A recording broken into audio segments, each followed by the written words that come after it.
See families doing that no more. Then you don't. Get rid of everything that's underneath and just start over. And then the fun part, the steering. Hating myself already for coming up with another one of these ideas.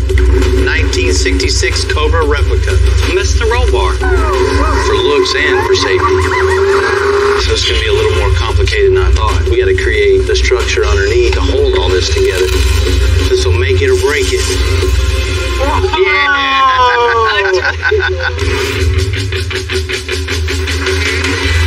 I'm Bill Carlton. I built my first truck when I was 16. And ever since, me and my guys have been out here creating with our hands. Building the biggest, lowest, baddest custom trucks and cars in the game. People don't come here for what they need. They come here for what they want. This is Texas Metal.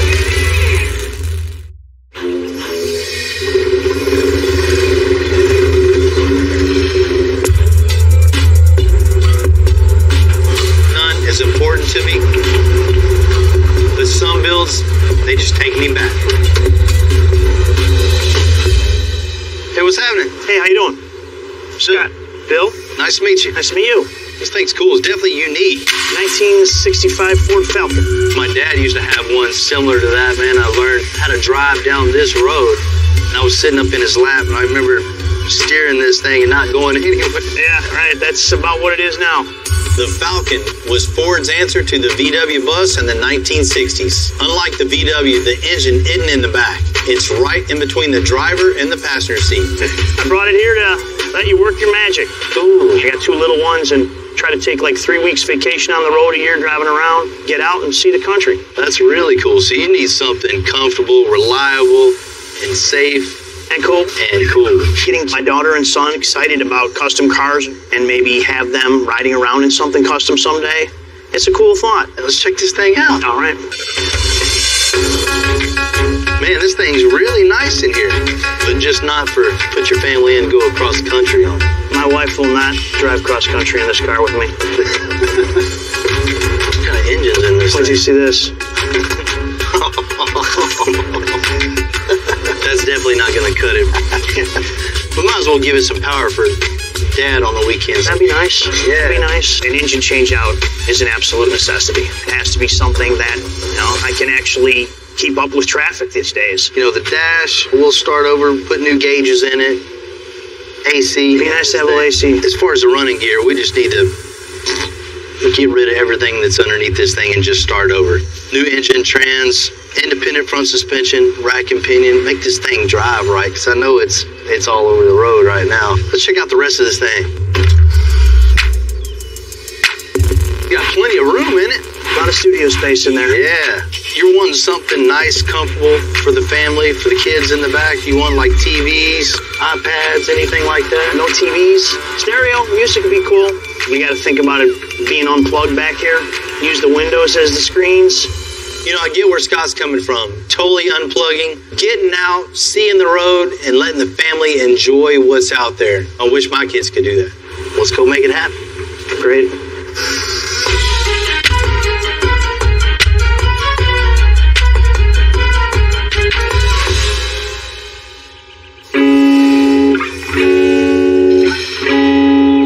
Worse than rolling up to the rest stop and seeing the exact same vehicle with a different family in it. But Scott's got it figured out. A van for the family and a cool custom van for old Dad. Why get something that everybody else has? Customizing a car, a truck, there's a little restrictions, but when you're customizing a van, there's a lot of room for improvement. There's endless possibilities for something truly custom. Come on in, buddy. What is this?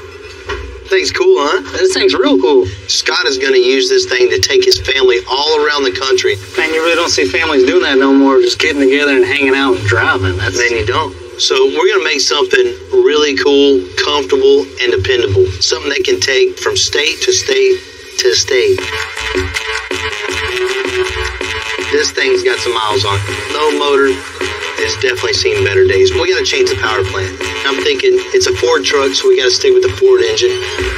Let's go with the Eco Boost and plenty of power, super sporty. He'll love to drive this. Hey, check this out, man. See, look at this. Yeah, it needs some suspension work, huh? It needs a little bit of suspension work. We're going to go through this whole thing, front to back bumper, nice rack and pinion on this thing, and something that's really stable and tight and fun to drive. Going from that, reconfigure the dash. He wants AC in it, of course. With all this glass in it, It's going to get super hot. You know, this interior, man, has got a ton of room. This is going to take some work really dialing it in. So Heath and John really got to get creative, use this space wisely, and make it comfortable for the whole family to be in it. You sure you want to give Heath and J-Live just free reign to do whatever they want here? No, there'll be taco sauce all over this thing. 4 disco balls and 15 speakers right here.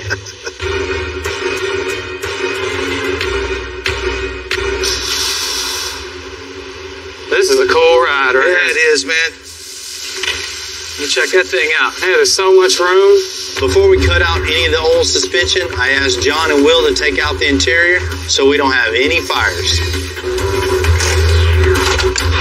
There we go. All right, you take that. I'll go put these in a bag. You can never have enough bags. It's so important to label everything, every little section of the vehicle that you're taking apart. And the reason is, when you go to put it back together, you're always questioning, what did this bolt do? And so the better you label now, the more time you'll save later, and the more professional your job will be.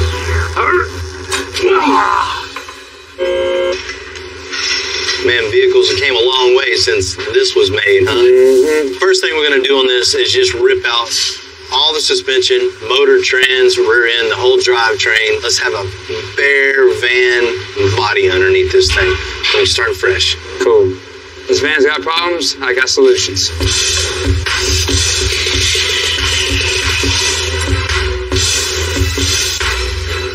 I just got the leaf springs cut out and the shocks cut off. Go ahead and raise it up and this thing should just fall right out. I'm gonna do the exact same thing to the front.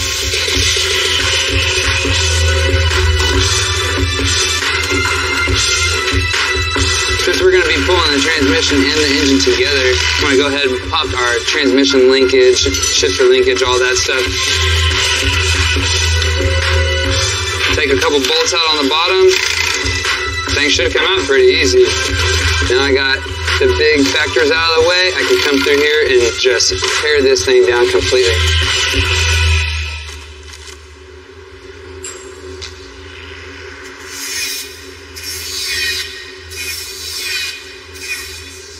Looks good. We're ready to get going on the suspension on this thing. We want this to sit really low, set this thing on the ground with the, we're gonna have to do a notch in the unibody here and build notch plates on this structure. We'll build the notch, we'll get the rear end back in this thing, and we'll start building the 2-link suspension on this. Cool. Make a hole.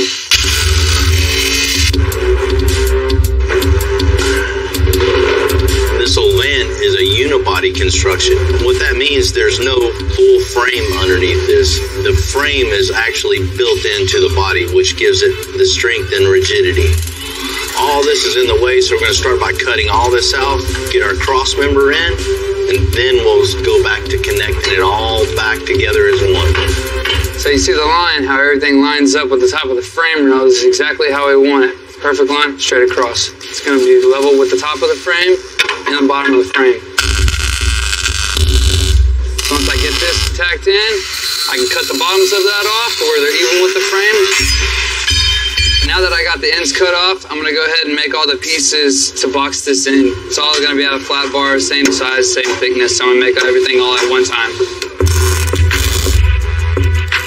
I'm just boxing in the C-notch right now.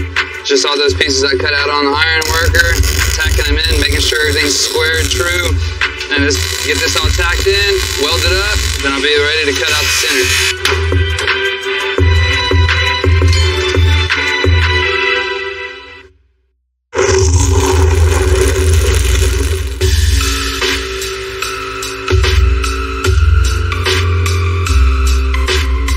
We're far out now, Ryan. Huh? You never heard Romeo and Juliet, huh? That was before my time.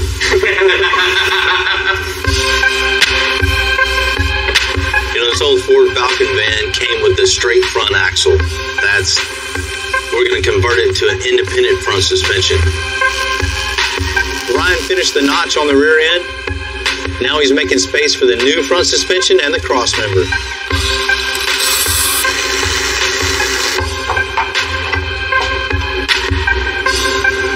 Alright, so everything's cut out and the cross member is marked up in there, but you can see the direction that we're going to take this. So I'm going to piece everything back to this center section. Basically just start off with these pieces, make them connect, get the side pieces in there, tack everything together, weld everything out, and then we can move on to building our steering, control arms, and everything else. You know, when a vehicle rolls up this nice, creativity to focus on the details. Things you might not even realize, we customize. So when we're done, you wouldn't even imagine it any other way.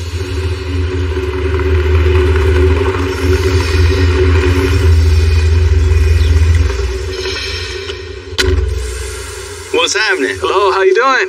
Hey man, good. Juan, nice to meet you. Nice to meet you. You got the little Cobra, huh? Yes, sir.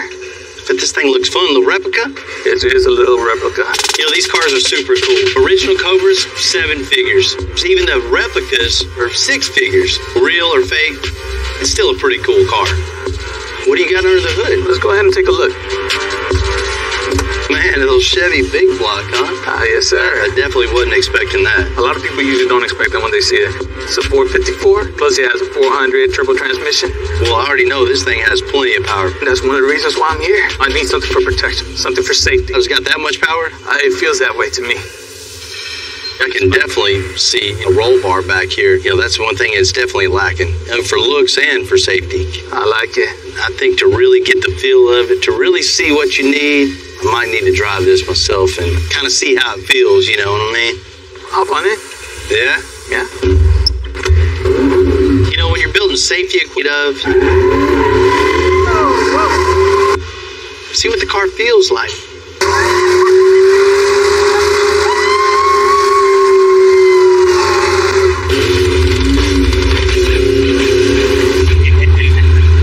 Sure that when I came in, Bill already knew what I was really looking for. Any excuse to get it out on the open road, hey, it's fine by me. This thing rides good, handles good, looks good. But I definitely see what you mean. You know, at times it feels kind of squirrely and unsafe for sure, because it has so much power. I appreciate you letting me drive this thing, really getting a feel for it. It actually does help with the concept of the styling of the car. Yeah, that's the only true way to get an understanding and seeing the need for it. For sure. Or maybe, yeah, it does need it. That was something, wasn't it? This thing's fun to drive for sure. We'll take care of it for you, man. I appreciate it. Let's go do some paperwork. Thanks, sir.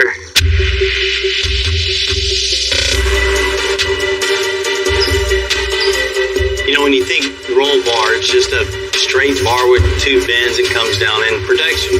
When you're designing a roll bar for such an iconic sports car, that's a totally different subject. That not only safety in mind, but something that's totally stylish, and with every angle you look at it, you want the design of the roll bar to flow with the rest of the car.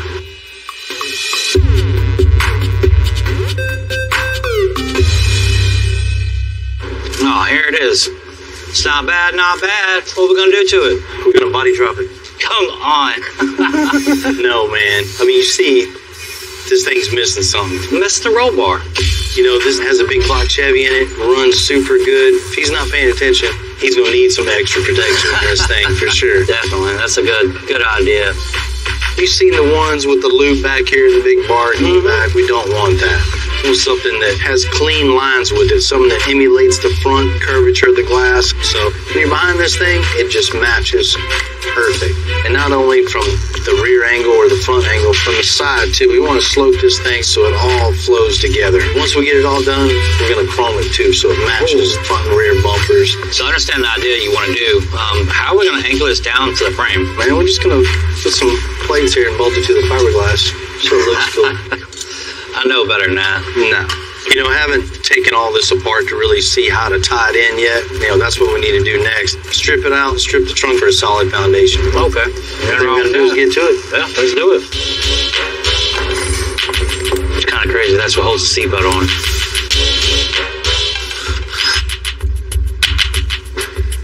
All right, last piece. All I got left to do is pull this carpet, this padding behind it. Then we'll kind of be ready to start figure out how we're gonna put the roll bar in here safe, and then we'll worry about how we're gonna style it. Oh, got it, huh? Yeah, That's it. Man, there's just nothing to tie anything to. No.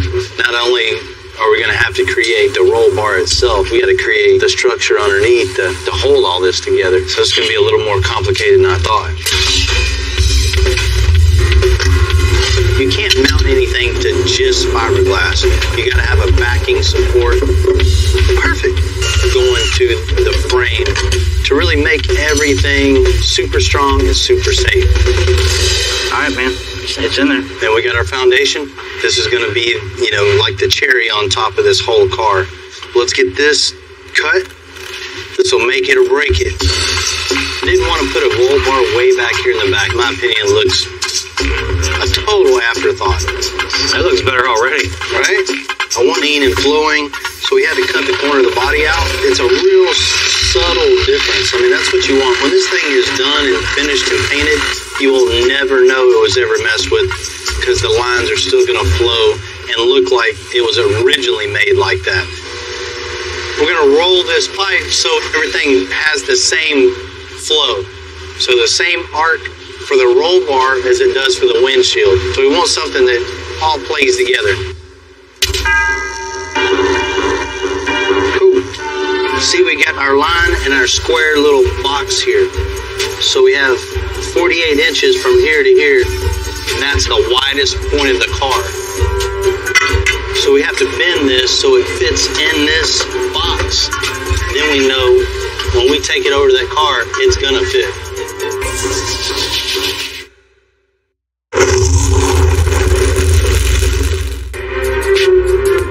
This might be a replica of a 1966 Cobra, but it's got a real deal 454 Chevy Big Block. So the roll bar we're making, it has to protect the passengers above all, while also looking like the Cobra should have from the factory. It's got a pretty damn good flow. Maybe a quarter measure all day long, but especially something like this, it's pretty damn close. Everybody's gonna be looking at it. They're not gonna be measuring it. Did you ever get in trouble for standing on the couch? You really want to check every angle. Sit in it real quick, Jim. You want to really get back and get a feel for the overall car itself in relation to what you're building to it. That looks real good. I like it. It looks nice. Let's tack this sucker on. The next step of this thing to make it one whole unit is connecting the outer plate to the inner plate and making that plate go all the way down to the frame. We have our plates on the frame, so the next thing is making the pipe from plate to plate. So we're gonna put the wheel on, drop it down. Let's see where this thing rides at and how much room we have in between the wheel and the bracket. We definitely don't want the tire to rub. That would definitely cause a blowout, and we don't want to test out our roll cage that quickly.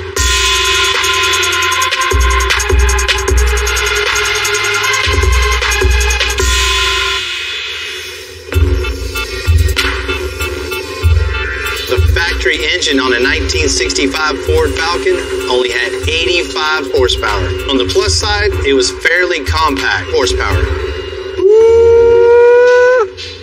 That thing's cool. A little 4-cylinder, huh? 4-cylinder, 2.3 liter twin scroll turbo, 300 plus horsepower. Man, that is bad. They're putting these things in the Mustangs, Ford F-150s. Guys at the track are killing it with them. That's the perfect combination for this little project. It is.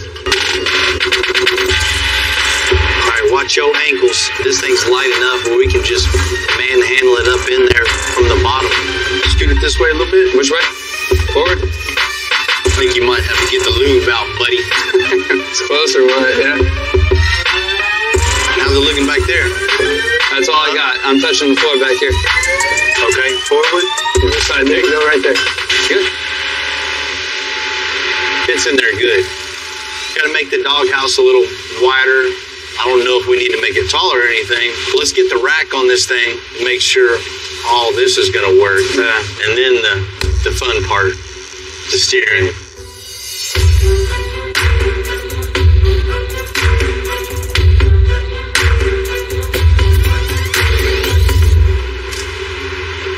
It's looking real good. Got the radiator in, rack mounted. Looking all right. You see what I'm looking at, though? Yeah, you know the next thing is coming. And you got the column out here. The wheels are way out here. It's super easy to connect the rack to the steering. Yeah. But on this, we're going to have to connect the column all the way back here to the rack. It might not seem that hard, but out of all the ones that I've done over the years, I've never had to deal with this. Yeah. Anytime you see it when it's done, you go, oh, that's easy. Yeah, exactly. But it's figuring it out and getting it to that point. Exactly. Always like a challenge. Yeah, of course. Let's drop it down. All right. What we're doing right now is just putting the column in its place. So everything needs to be mocked up. You know where everything's at before you can start anything. This is just where the factory alignment was. We put it back in the original spot. So next thing is to lift this thing up and start making the snake. You see how much room we have here is not very much at all. So we got the column as far into the van as possible, but it's still a little too long. Let's cut the end of the column off. All right. And then we're going to drill a hole in it all the way through. All right. We're going to cut you a little piece of the double D. So we'll use this little knuckle here. But we can start with this once it's at the bottom of the column. Ain't gonna work. I've never used a double knuckle like that before, and man, it's just lining up. I haven't either. The main thing you look for when you're figuring out a steering shaft is make sure all the U-joints aren't in a bind. You want it to be smooth, free, and clear, and double knuckle is too many moving parts all at once. There's no stabilization in something like that, so it's just gonna flop all around. So it's one frustration after another, right? Oh, man, you said it.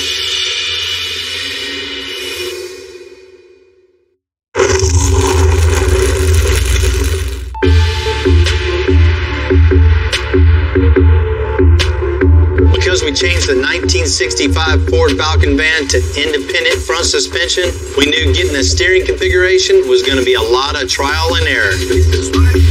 What's up, fellas? Look what I got here. Buddy? Oh. Fresh out the box. That's what we need. A 90-degree small gearbox. Hopefully, when we turn left, it goes left. When we turn right, it goes right. If your calculations are correct. We'll see once we get all this in. Cool. That's how I deliver. Appreciate it, Tom. See ya. It's going to make life a lot easier. Let's pull the column back. Let's get this in place and slip. As far as I can go up without taking everything apart. Up towards the bump. Not quite that far. All right, that's it. Hold it right there just a second. Cool, let's make the bracket for this and just continue the snake. I'm making a bracket for this steering box to hold it exactly where we want. Just take a couple pieces of cardboard, make your template, get exactly how you want it, and then boom, go over there and make it in no time.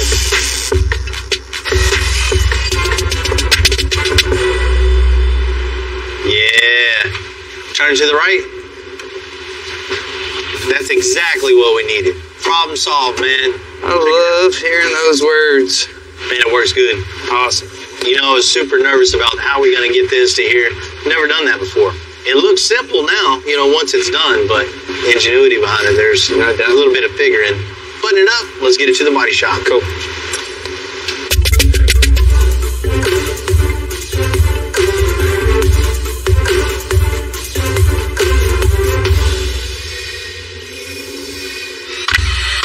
The roll bar is getting chromed on the 1966 Cobra replica. However, there's one thing still bothering me. There's just a hole drilled in. I mean,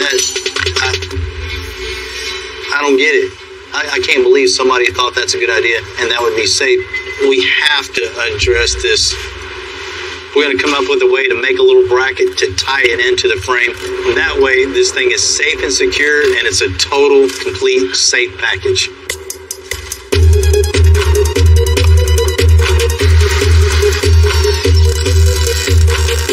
I'll be really comfortable putting a seatbelt on that now. It's not just the seat belts, the seats are also bolted to the fiberglass. So we're going to fix that too with some new brackets. All right, everything looks good. It's all welded in. Should be nice and safe now.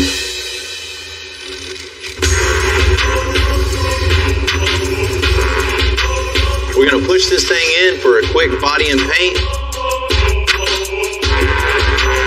And then we're going to install the freshly chrome roll bar. I'll hand it to you over the car. Don't scratch nothing. Why'd you have to make it so perfect, Jamie?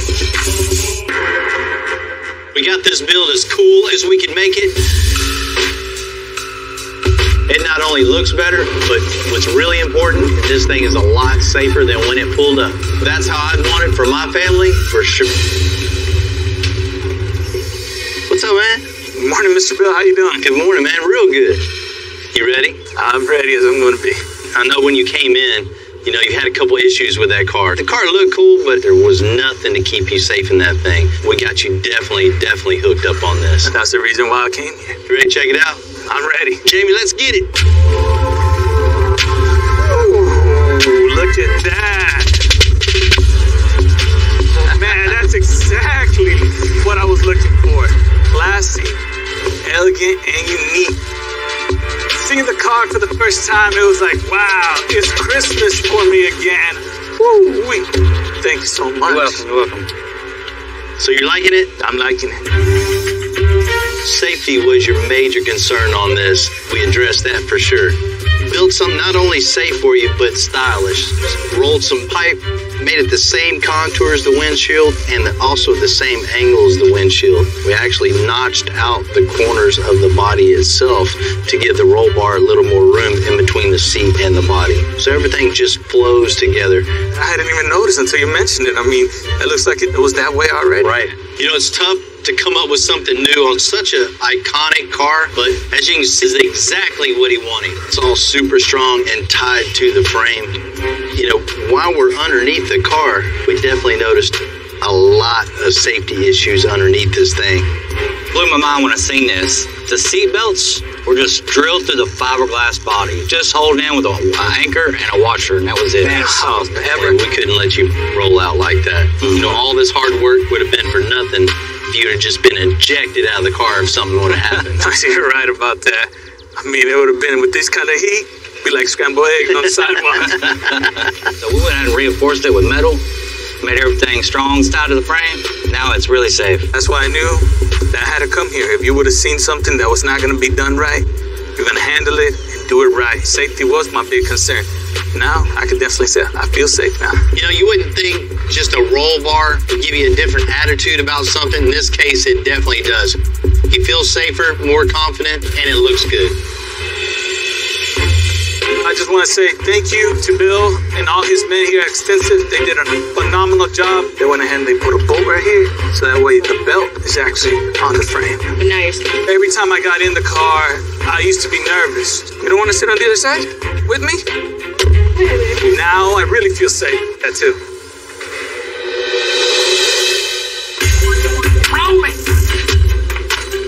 I got the wind in my hair. We gave the Falcon van a custom air ride, a new steering configuration, and an engine swap. Now the body guys are going to prep the cab for paint. What I don't want it to look like is some 70s peace van, with fluorescent colors or something like that. I do kind of like that. I wanted my first truck kind of that color. It's just fitting to have, the kids have their say-so in the color of the whole truck. I picked a couple of colors because I don't want this van looking cheesy. You don't want a loud, fluorescent, off-the-wall color that next year is going to get old on you. It's a family heirloom. It's going to be passed down to them. So if they pick the wrong color, they're stuck with it no matter what. They picked it.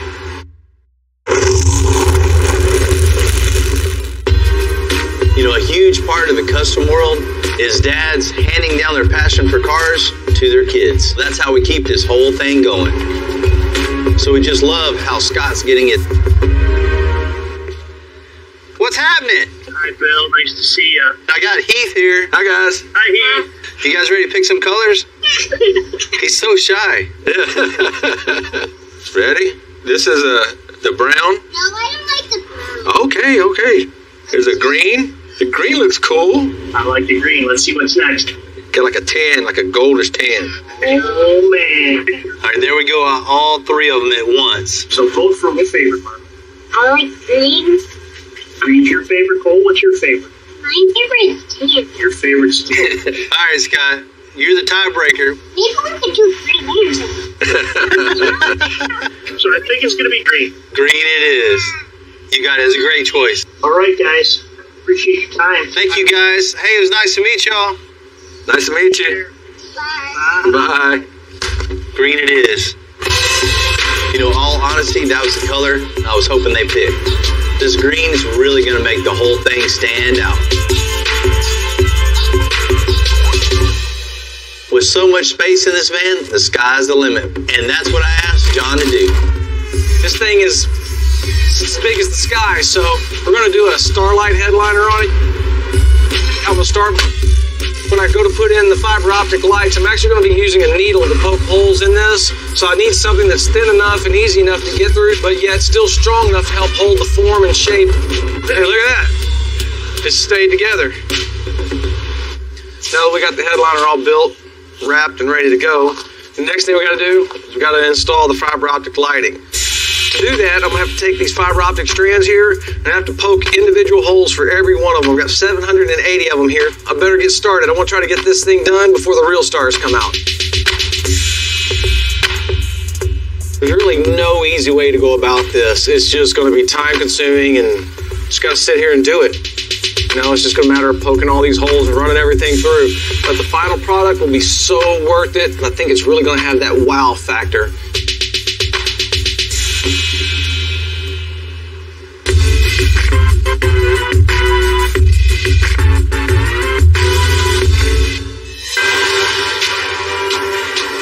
Rather than using the old windows on that fresh paint, Chad's going to make some new ones by hand. Okay, what we're doing here is they don't produce a lot of these windows, and it's hard to find one that's in a good shape with no scratches, so we have to make our own. This glass here is actually laminate glass. It's 2 pieces of glass with a piece of lamination, cracks it, it doesn't shatter. And what I'm doing now is I'm scoring the glass to get through the first layer. Well, the glass is really a delicate material, so what I have to do is I have to get in here and I have to break it through. Now what we're doing is we're taking some denatured alcohol and we're softening up the lamination in the center so I can cut through it and get a better finish.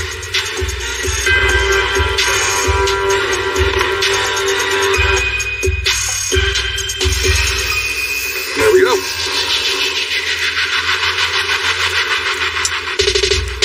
It's time to put it in and see what it looks like. Well, what I'm doing is I'm sitting it inside the lip here, and then I gotta tuck a rope on the inside so I can tuck the lip around the pin flow. And we're locking the gasket in. What I'm looking for is making sure there's no imperfections, and the gasket is tucked nice against the vehicle. It's looking good, so it's time to move on to the next one.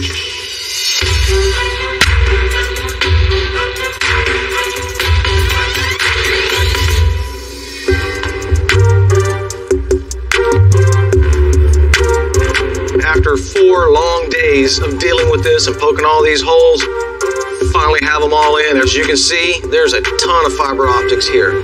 What this is basically, that is cast down through the fiber optics, and anywhere that you cut it off at, as you can see, the ends of it will light up. I'm only going to do this 780 times.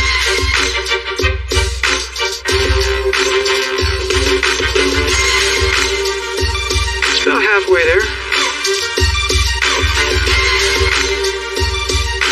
780.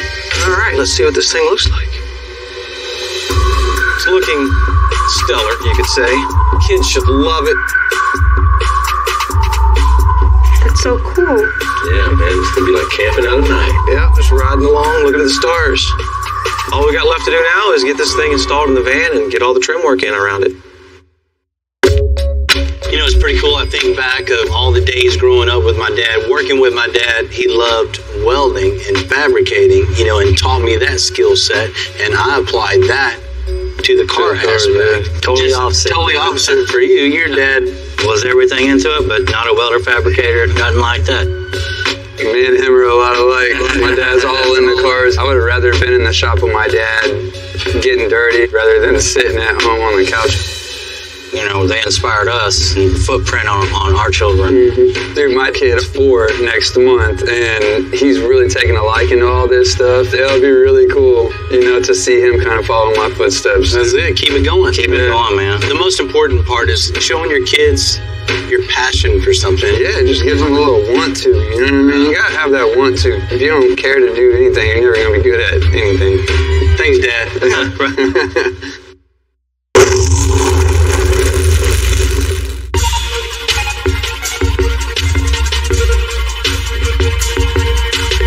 You know, the Starry Night headliner is definitely one-of-a-kind touch, and it just adds all the customization that we've already done to that 65 Ford Falcon van. That's pretty crooked board.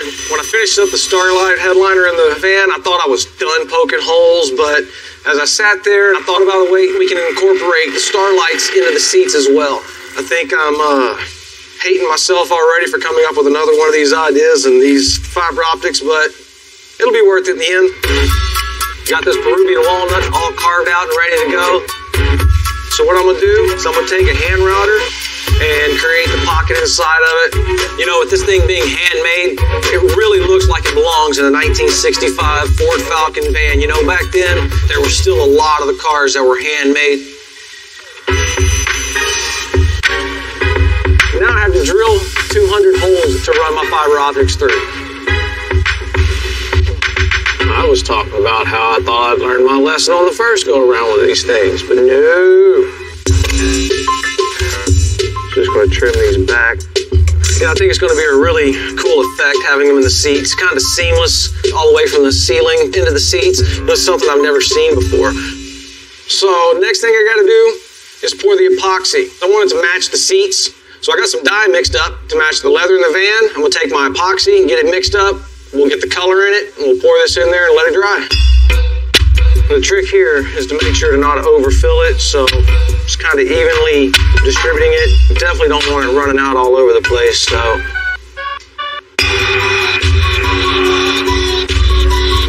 right, now that I got the seats all covered and everything, the next thing I got to do is just get the nerve up and cut this thing open. Oh, it's a sickening feeling. It'll so be worth it.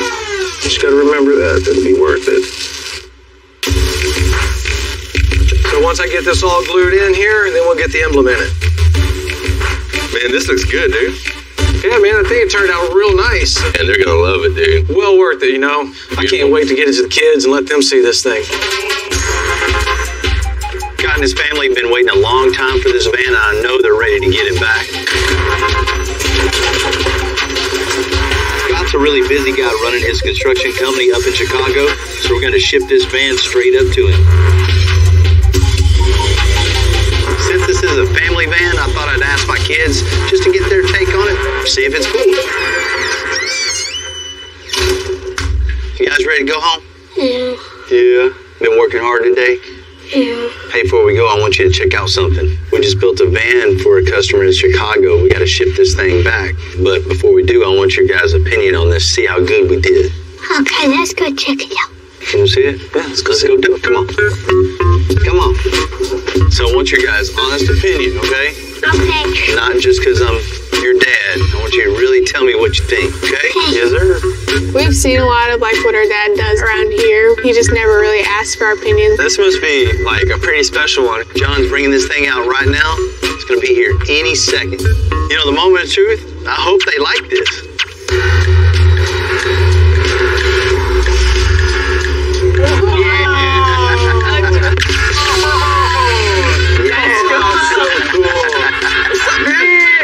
Like it? Yeah. Oh. That's really cool. The green makes it so good. You know, when this van came in, it was in decent shape, but it wasn't in this good a shape. We had to rip out all the old suspension, and we put brand new air suspension on this thing. With rack and pinion steering, it drives like a modern car should. The way it sits like really low to the ground, it's so cool. Right? Yeah. It gives a new little attitude. You know, we spent a lot of time on the suspension and steering on this van, but you know, the kids would never know that. That's all they want to see is just this thing go down the ground and get really low. And the old engine just wasn't cutting it either, so we got a brand new 4-cylinder turbocharged in this thing. That's cool. That's why you hear that nice little blow-off valve when it comes up. It goes, it's got plenty power.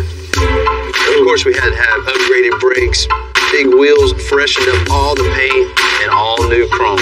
And I really like the color. I think it makes the van pretty unique. His kids picked that color out. They got good taste. Yeah. You know, I spent a lot of time on this interior thinking about my kids, his kids, me personally. I love it, but I can't wait to see what you guys think about it. You want to check it out? Yeah. Check this out. Oh, that is very. I like the lights. The stars make that so nice. John's got a lot of time in this thing. I spent at least a week poking holes and running lights. By the end of it, I was done with it. Right. It looks worth it. It was well worth it. I'm very happy with it. That being in this van made it 10 times cooler. That's stuff we don't see every day in a van. You guys get in there and check it out. Yeah. Heck yeah. They're really comfortable. Right? Yeah. I love how many windows there are. The lights look better up close too. You know, you guys are so busy looking up there, you didn't even notice there's no TVs and no screens anywhere in here, right? The whole point of this is family time. Yeah. Just being focused on family and the trip and spending time together and not on your phones or, you know, watching a video. I think these guys' kids are definitely going to enjoy it, have lots of fun adventures and trips in this van. I'm already jealous that they get to take a ride in that. This is my favorite car that you built. Really? Yeah. I guess we did pretty good, John. That's why you gotta make us one. John did most of the work. I got my kids' seal of approval, so I know Scott's kids are definitely going to love this van. You know, look in the overall van, the interior.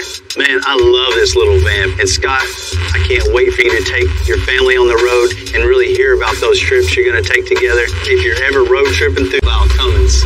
Not every day you put an engine in a truck that the engine weighs more than a truck. We're going to have to make it a lot of room that isn't there. And then we got to make this extra strong to handle all that extra torque. I didn't know you even had a race truck. Just another bad addiction. This ain't one of them $200,000 builds, you know. We built that from the junkyard. Might need to take that thing for a little ride. Oh, wow. Look at that. I'm Bill Carlton. I built my first truck when I was 16. And ever since, me and my guys have been out here creating with our hands. Building the biggest, lowest, baddest custom trucks and cars in the game. People don't come here for what they need. They come here for what they want. This is Texas Metal.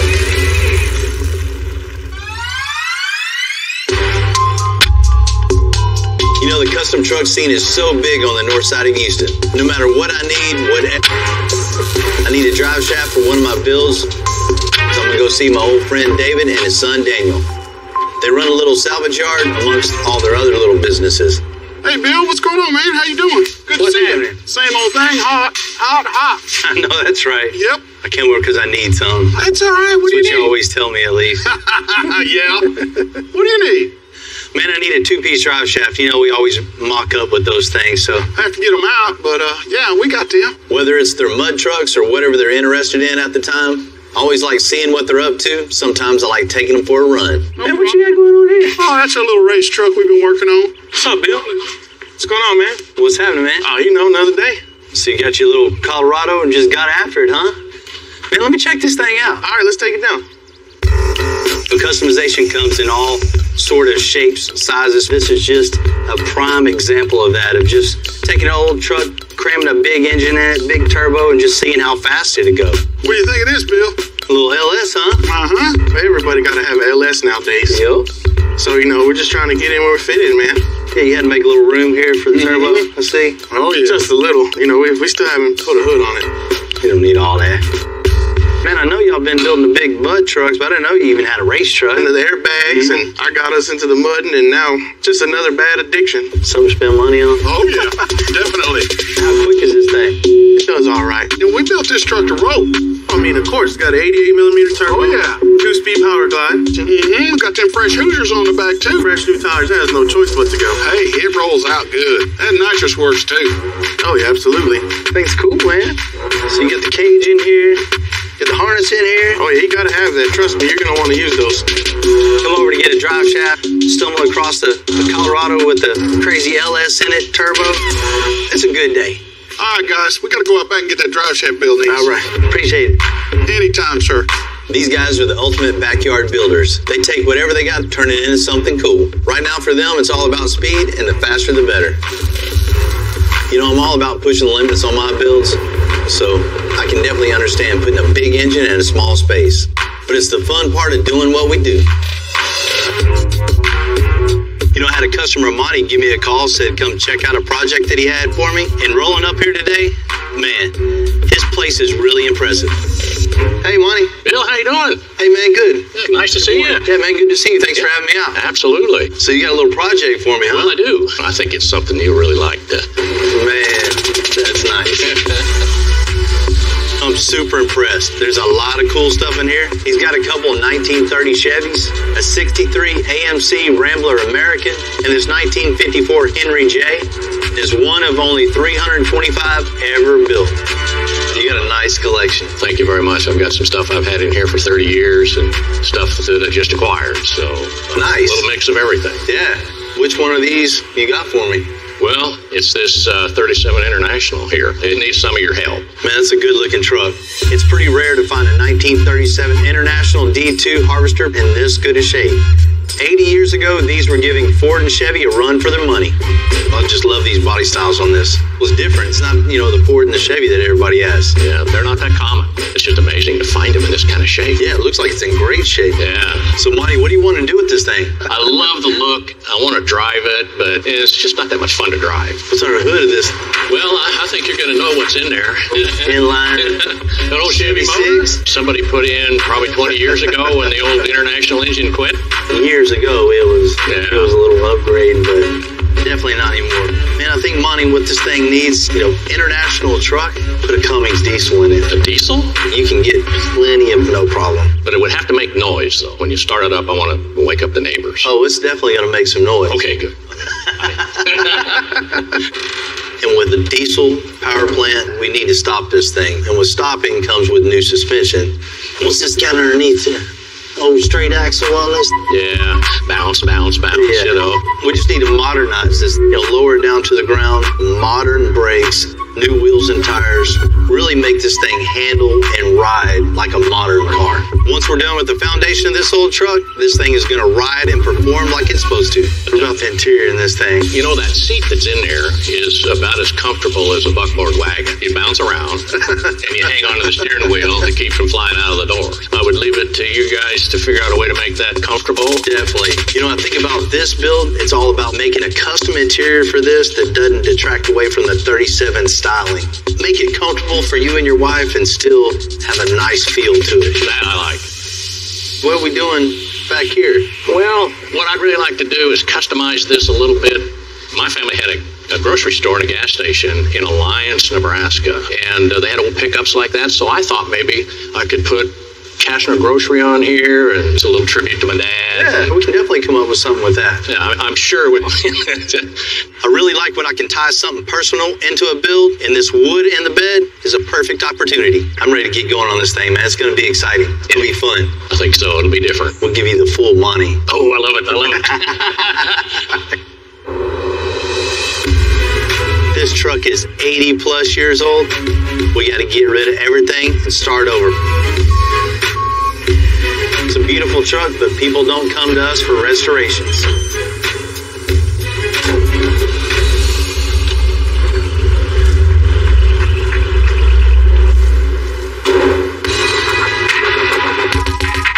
I don't care who you are.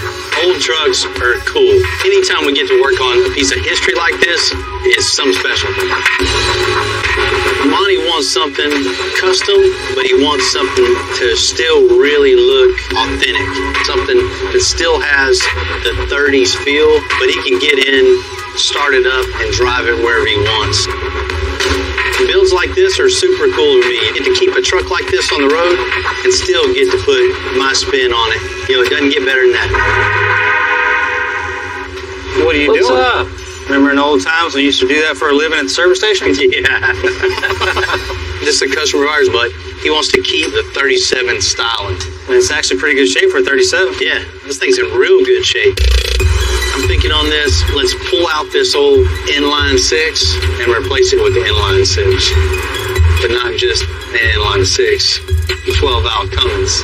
Oh, we're gonna put a Cummins in here? Yeah. It's not gonna fit real easy. No, it isn't just a drop in, drop out. It's an inline 6 to inline 6, but it's a little bit involved with that, right? To make that other engine fit, we're gonna have to cut the firewall all out and just make it a lot of room that isn't there. You know, Monty's a pretty tall guy, so we want to build the sheet metal around the engine as tight as we can, so it gives him a lot more foot room in it. And with that, we want some upgrades underneath the front end also. You know, has a straight axle underneath this thing. Doesn't stop, doesn't ride, doesn't drive like a stagecoach with a straight axle under this thing. Yeah. We're going to build independent front suspension for it with some nice disc brakes on it and a big 20-inch wheel with the same overall styling that's on there now. That's going to look really nice. What are we going to do about the interior? Check this thing out. As you can see, you know, no frills here, right? Man, I've seen farm tractors with more options than this. Right. We want a comfortable seat. Want to change out the column to put new glass in it too, because, you know, just full interior. This is Bill's. It's just a little bit. things. It's a 5-minute job. Yeah, it's an hour-ish. As far as the back goes, check this out. You know, back here, of course, we're going to get it down with coilovers also. Put a Ford 9-inch in it, you know, fuel cell. Yeah. You know, on the bed of the truck, his family has had a grocery store throughout the years. So he wants to put, you know, a little plaque on the wood here to commemorate his family history and the store they've had. So it makes it real personal. Yeah. That's a pretty cool idea doing that. Well, man, let's get this thing on the rack and let's figure out how we're going to get the engine out of this thing and put that other one in. All right.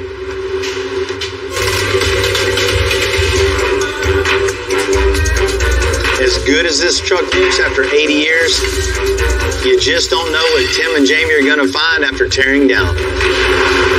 Oh, man, what do you think? Old baling wire right here. Old coat hanger right here. Gas tank's had a couple issues in the past. You can see where they patched it a couple times. That's what Clevis is from the local hardware store. Check that out.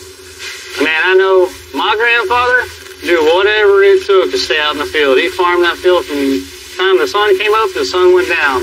This looks like it's, well, enough looking at it, let's get it done.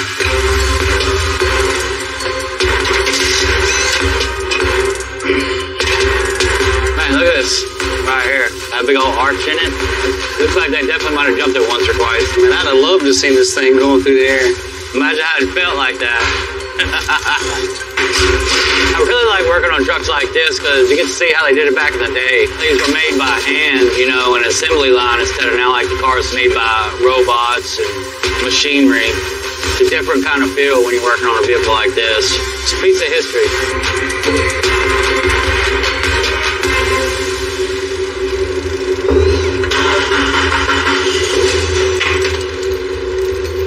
Ready?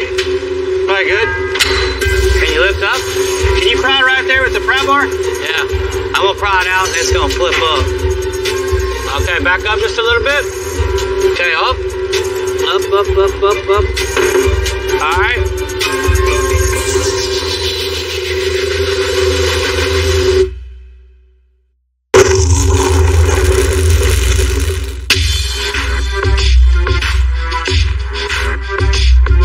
I want to go with the Cummins 12 valve in the International. I like the contrast of putting one of the toughest. They stopped making the 12 valve back in 1998. So I had to have the Wells family find one. What's up, fellas? What's up? We got your diesel. There it is. This it, huh? Yes, oh, sir. 12 valve. Where'd you get this thing at?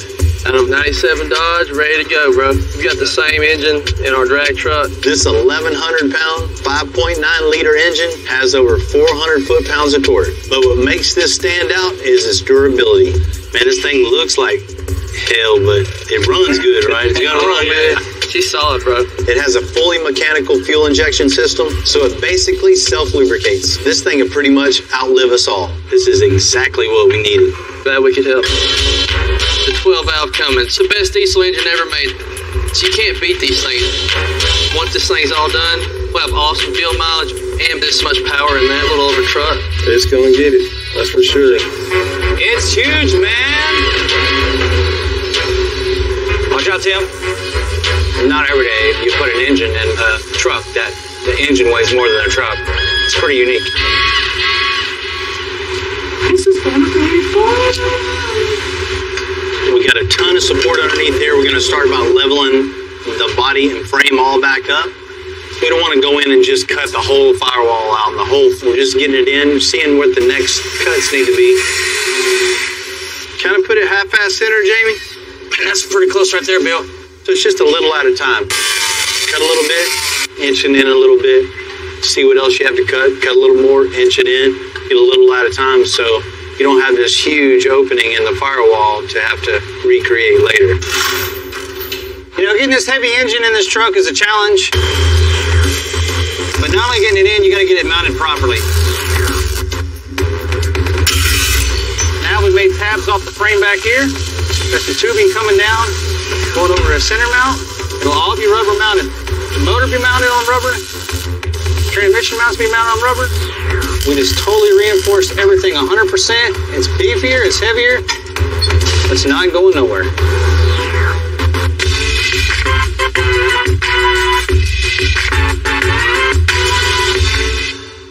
Ready? Pretty much anytime you go with a bigger engine, it's going to come with a bigger transmission. So I'm making a bigger trans tunnel and a new subfloor. So we came in with some 3/4 inch square tubing, built a new structure. That's going to be the skeleton that holds the new floor. So we'll cut some sheet metal. Sheet metal will connect the firewall, and we'll be done with the floor. There's several ways to do this, but me personally, I like to bend as many bends as I can. That's less places you have to weld to do and less heat on the panel. I'm going to drill some holes so when I push it down from the top, I can weld it from the top. And you look up from the bottom, you don't see any welds, you don't see anything, it's all slicked out and looks good. Back when this International rolled off the factory, it would have been hard to imagine the torque we're putting into it. So we got to build a whole new super heavy-duty suspension, starting with these control arms. From the center of the bolt hole to the center of the ball joint cup, we've laid out for exactly 10 inches. So now what we're going to do, we're going to build some pipe to come over to connect the ball joint to the bushing. That's going to be the structure of our control arm. Now we have the skeleton all done up. Jamie's making a plate that's going to go in here. All this will be welded together, and the plate will be welded on this to make everything extra strong. We need the transmission jack over here. Go up a little bit. So once we got the bottom control arm on, we'll put the spindle on, the rotor on, make sure everything functions, everything's good. Then we'll make the coilover mounts. These two tabs right here are going to weld to the plate. Watch your finger. The plate is going to hold the arm. That's what's going to hold the truck up in the air and give it adjustment. Cycle it up and down, see how good it stays up and down, and we'll go from there. Front suspension's all mocked up. So Tim and Jamie are moving to the rear and start notching the frame. The stock frame rails have a natural curve over the rear axle. So we're just going to open up the notch a few inches. It'll maintain the structural integrity while overall changing the stance and look of the truck. What I need to do now is contour this flat bar to the shape of this radius right here. So sometimes it's about just getting your piece pretty close and then just forming it in as you go. So I'll start cranking it with this C-clamp, just getting it in the shape. And I'll keep tacking welds in until it's perfect. So you can see the inside now, it's capped. It's got a nice shape to it. It's contoured to the template. I need to go ahead and weld that in, grind it down, and be good to go. I actually like the way this looks. It looks better than the original. It's got a little bit of style to it, nice shape. It's going to look good on the frame.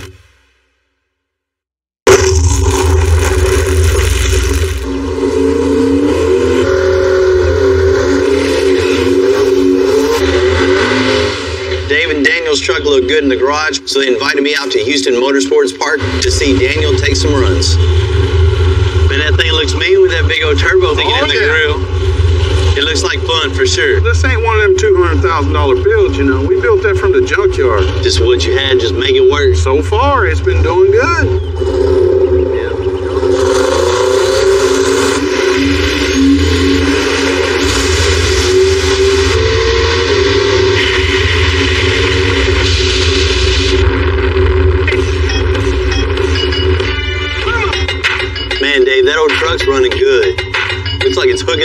and going straight and make a little power too. Hey, it ain't bad for a backyard build. I think it goes.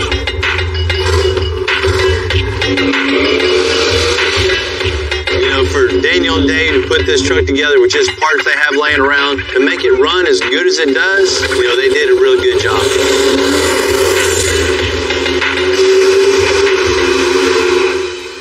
Oh, Daniel can drive pretty good too. Oh yeah, I showed him how to do that. He's got it. Me and Dave go way back. He came over and watched me ride my bike around the neighborhood, his thing. You know, Northside, we're all a big family. We all know each other. We all look out for each other, especially if you got something cool going on. We may not come from the nicest part of town, but we do know how to make do from what we have times 100. It's just really cool to see. You know, I try to keep that mentality in everything we do. Always pushing ourselves to go from here to here. One more little nudge. There we go. That's it on the money. We got an extra large diesel for this 37 International. So we got to build an extra strong custom 4-link for the suspension. The crossmember here is pretty much the most important part of the rear suspension. Everything trails off of this. So all of our suspension 4-link components mount to the crossmember. The diesel engine that we're putting in here, it's got a lot of torque. So this is super important for it to be strong, square, and level. We'll go ahead and put the heims in between it and bolt it, snug them. You know, in this particular application, the parallel 4-link is the way to go because it has 4 points of contact linking the axle to the crossmember. The more points of contact you have, distributes that torque all around. So it's good right there. Now the next step is our diagonal link. That's the final link of the whole link system. With the diagonal link from a fixed point to the point on the rear end at an angle, it keeps the rear end from moving side to side. Very key part of the suspension. Watch your face. Now we have all this set up. We're going to run 2 tabs off here, 2 tabs off here. That's what's going to hang the coilover. We're going with coilovers instead of airbags on this because he wants a static drop with great performance. It's a coilover, a shock. The suspension's going to ride on the coil spring of this. It's going to travel up and down with the coilover. And the internal of it acts as a shock. These are our mocked-up coilovers we use for everything. When it gets back from powder coat, we'll put the other coilovers on with the new springs, and you'll see the final setup.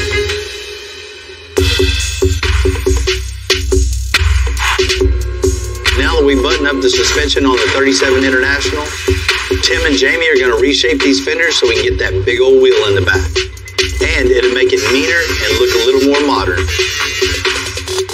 The way this fender is shaped, it rolls this wide. So we need to extend the top of this fender over to the bedside so we'll be able to fit a wide wheel in it. So we marked a bunch of high spots on it. So you cut along that high spot. So when you continue over, it doesn't look like it goes up, comes down, and then continues over. So this is the half of the fender we're going to keep. The other half of the fender we left bolted to the bed. So we knew exactly where to line this back up. A little trick I've learned in the past. Give it a little strip like this. Cut the first piece, the outer side, the most important side. Leave it attached to the metal. Do all your final grinding before you cut the second one. This makes it a lot easier to work with. Basically what we're doing is making this flange to hold it to the bedside. This is going to bolt to the bedside. The fender will weld to this. We're going to tack this back onto this fender. Now the template in the back is the same as this radius on the outside. We'll come in here, we'll cut a section out of the back.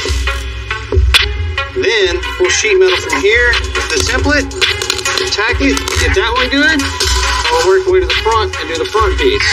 The flange that we built is what's going to hold it to the bedside. We can unbolt that. The whole fender comes with big fat tires. So what the truck needed in the back instead of that little, Definitely. it looked like a motorcycle fender in the back, where now it looks like a fender. You had to throw something in there about a motorcycle. Yeah. I don't think so.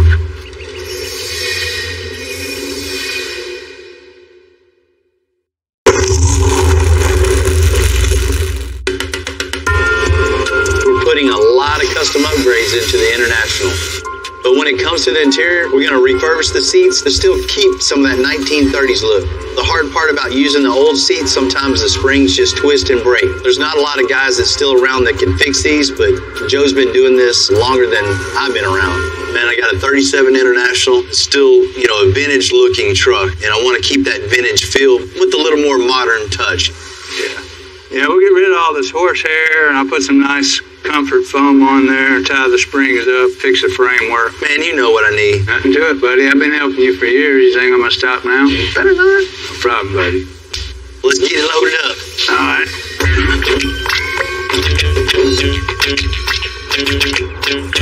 Bill's been my friend since he was a boy.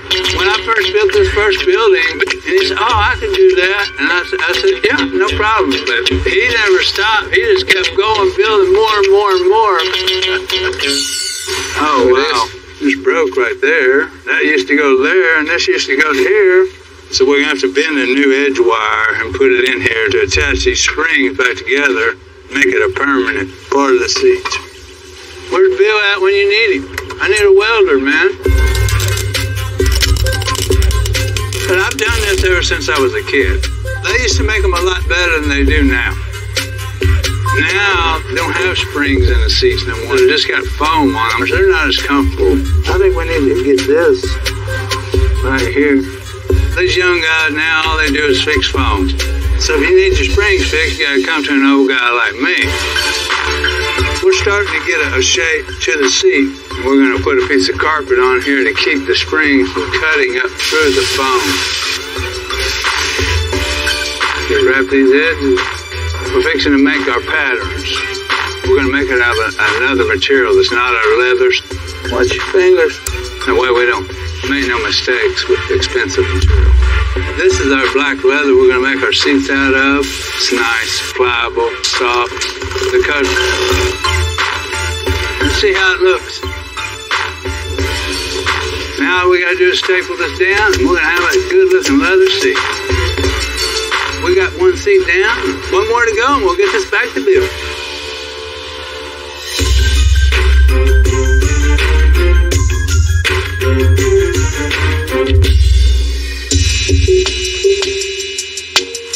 Monty loves the vintage feel of this truck, but he wants modern touches on it. So I called my boy Lewis in. He's going to build some wood panels for the side of this bed. Still give it that vintage feel, but with custom touch. What's up, man? Man, need your help again. All right. What do we got? Monty would like to pay a little homage to his family's history. His dad has had, grocery stores in the past. I need a wood panel for each side of the bed and put their name in the bedside here somewhere. Yeah, that'll look good. The wheels are going to be a charcoal. The inside's all dark, so I'd like, a dark stain on this thing too, so it ties everything together. Okay. Well, if you're going charcoal on the wheels, we could do something really cool and go with a Shosugiban finish. A what? A Shosugiban finish. It's a traditional Japanese finish used to preserve wood, and what we'll actually do is char the wood to give it that charcoal appearance. Nobody else would have it, that's for sure. And that sounds cool, man. Let's do that. Okay, sounds good. Ready to get it? Take this over here and get started. We're going to take this piece, take our router and route it to the exact shape and give it a little profile on the edge. We're going to put some nice styling on the sides of it so it's not square, and it gives it a really nice detailed edge. All we have to do now is put the Shosugiban finish on it. So we're going to fire up the torch and get started. So it's really important whenever you're doing a Shosugiban finish that you keep the flame moving. We don't want to keep it concentrated in one spot too long because it could potentially catch on fire, and we definitely don't want that. So as you can see, as we're doing this, it starts to really highlight the grain of the wood, and what that's doing is it's burning out the softwood of the oak and just exposing that hardwood, starting to look really, really nice. Get that look that Bill was going for when he said he wanted the charcoal gray. What better look to give them than an actual piece of burnt wood. Now I'm going to wet it down just so it doesn't get too hot. Now you can see how all that water is being. We're looking for not just the look, but this bed will be protected for many years to come. So now that we've got the Shosugiban finish done, we're going to get the letters engraved onto this, and then it'll be ready to put on the truck. You know, for me, one of the best parts of building custom builds is that it's art. But this ain't no sculpture, we get to drive them.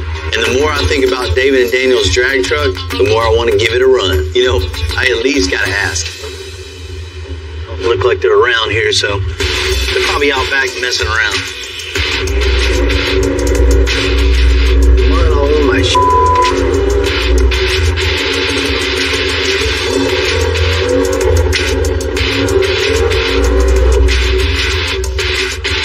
Oh, man.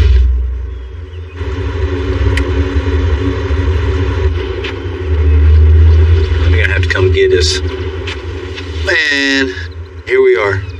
Little shortcut turned into getting stuck. And that's one thing I hate, being stuck in the mud. And once again, we gotta come and save Bill's ass. Once again.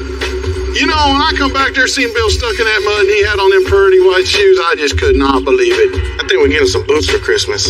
Yeah. I don't know much, man. Need a little help here? Man, please, dude. We take care of you. You already know that. Don't get it all muddy, Bill. You didn't bring me a blanket to lay on? Sure. Hey, hold on. I'll be right back with that. Yeah. You know, I wanted to talk to you about that race truck. Do I need to go get it to pull you out? Nah, I don't recommend that. Man, I might need to take that thing for a little ride. I don't know. Look what you're doing back here. Have you never been stuck before, huh? No. You know, we're going to take it out next weekend, man, but I think we got other problems now. How about next weekend? You won't let me drive? She's ready. Anytime, man. All right, cool, man. Let's get you out of this right now, Bill.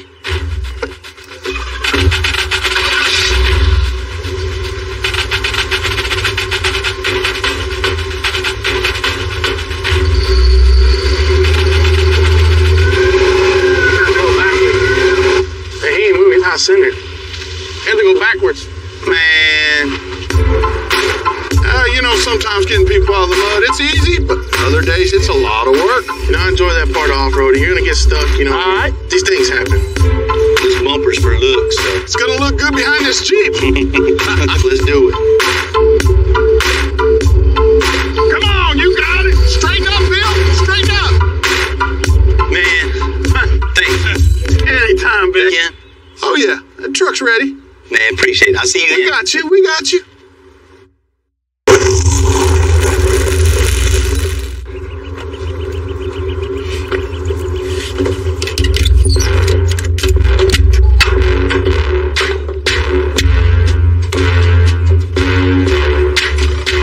know, I appreciate David and Daniel inviting me out today. I can't wait to get in that driver's seat, see what this thing can do. Back. Yeah, there you go. So Daniel, tell me about it real quick, man. Give me a little tutorial. All right. Make sure your steering wheel's latched on. You got your water pump here. You're going to go all the way back to first gear. Bam. First. Yes, sir. Second. That's it. When you let go of that button, you're going for a ride. You're leaving. Cool, man. I got this. Let me suit up and let's see what this thing will really do. Let's do it. Yeah. You gotta have this on? Case catch on fire. I know you like to go in circles, but we'll see how your driving skills are straight. Keep it straight. You got it. Hey, you got this, brother. You got it. You got it. Handle it.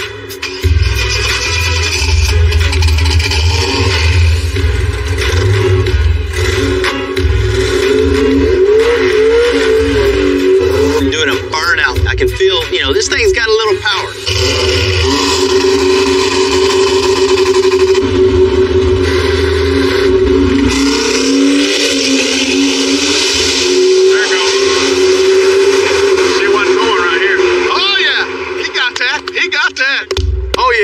And not bad for first pass. Yep.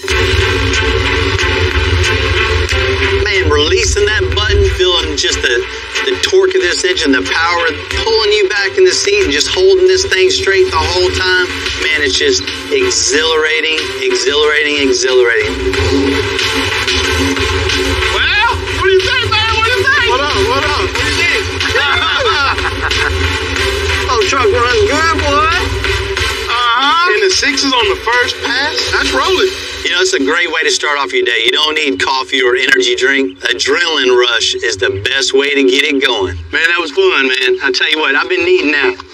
You know, working so hard at the shop, man, you just get in the grind and get to come out here on a day like this and really release some frustrations, man. It just clears your mind, and I needed it, man. I really appreciate that. Does that baby roll or what? It does, man. It runs really good. We're gonna build one. You better watch it. That ain't nothing. That ain't nothing.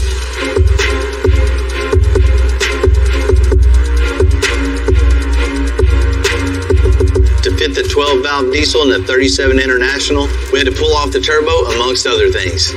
Once this thing is running, the Wells family is going to have to figure out how to put all that stuff back on there and make the hood close. That 12-valve, it's in here. I see that. Yeah, but there's not a lot of room under the hood of this thing. Yeah, Bill, for sure, I can tell we're going to have to move this charger, run a new custom intake to the compressor on the charger, return line, oil lines, fuel lines. This thing will fire up today, no problem. Cool. Let's make it happen, man. Thank you, bro. So we got a big engine, very little space. So first things first, we got to figure out what we're going to do with this turbo. We're going to have to move this manifold, pull it in more, so you can run any exhaust or piping in here that we need to do. That's going to be tight, especially here. We're going to have to lower it. Yeah, if we can cut this off and weld that flat and drop it down, then I can put a 90 there. We're going to have to modify the exhaust manifold and move the turbo up and forward so we'll have room for the valve pipe. Because this turbo weighs so much, we want to keep as much metal on this manifold as we can, give us more welding surface, and keep this area strong. All right, that looks good. Let's pack it up.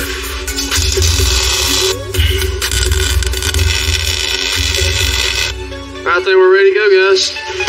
All right, Clay, work the starter. TJ, when you start getting fuel up there, Dad, just stand there, look pretty. What we like about these 12 valves of 5.9 is that they're very, very tough and rugged. They're simple to work on, and they make some of the greatest noises on the planet. All right, ready?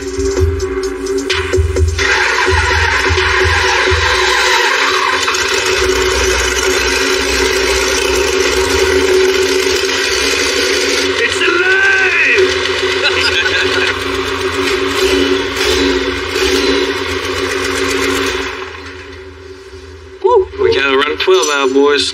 Turbo's finished, fuel lines are ran. All that's left now is just to make it look pretty. Well, it all started with this one right here. The first truck I ever got was a 2001 Dodge. My mom drove it forever pulling her horses, and it quit running one day. He said, look, for your first truck, you fix it, it's yours. And I researched it, fixed it, it's went from there. He started fixing his truck up and racing everyone around town. And before we knew it, everyone was calling him and dropping their trucks full of trucks. And we were like, well, I guess we better start a shop. And even poor Clay got suckered into all this. I was the dedicated flashlight holder for a long time. It was pretty great. I slowly graduated into more the technical side of it. Between the three of us, I mean, we can do anything. You know, as a dad, I'm living the dream to be able to work with my sons every day. It's awesome. These two guys have taken this way further than I ever dreamed. I'm proud of them. I'm blessed, and I'm glad that we all get to do this together.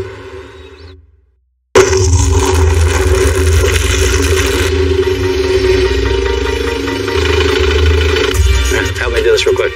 We got the chassis back from powder coat on the 1937 International Harvester, and it's all hands on deck putting together the rolling chassis with custom 20-inch wheels and tires. Bring it down just a little bit, Tom. Stop. Looks at home right there, right? Looks nice, looks good. You know, if you look from the outside, all the changes are pretty subtle. But this thing is completely transformed.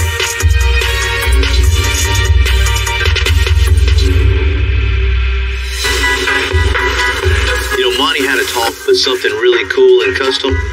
Well, there's next to nothing 30s underneath this truck anymore. You know, I hope he likes it, because I know I do. I gotta say, this is one of my favorites.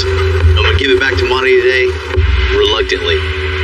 Hey, man. Good to see you. Good to see you. I'm excited. I got to tell you. I'm excited for you, too. When I came to your house a while back, you wanted the farm truck vintage feel, but something you could just get in and drive and terrorize the neighborhood. And maybe irritate the neighbors a little. We definitely got you hooked up with that for sure. The anticipation's about to get the best of me. Let's check it out. Okay, cool.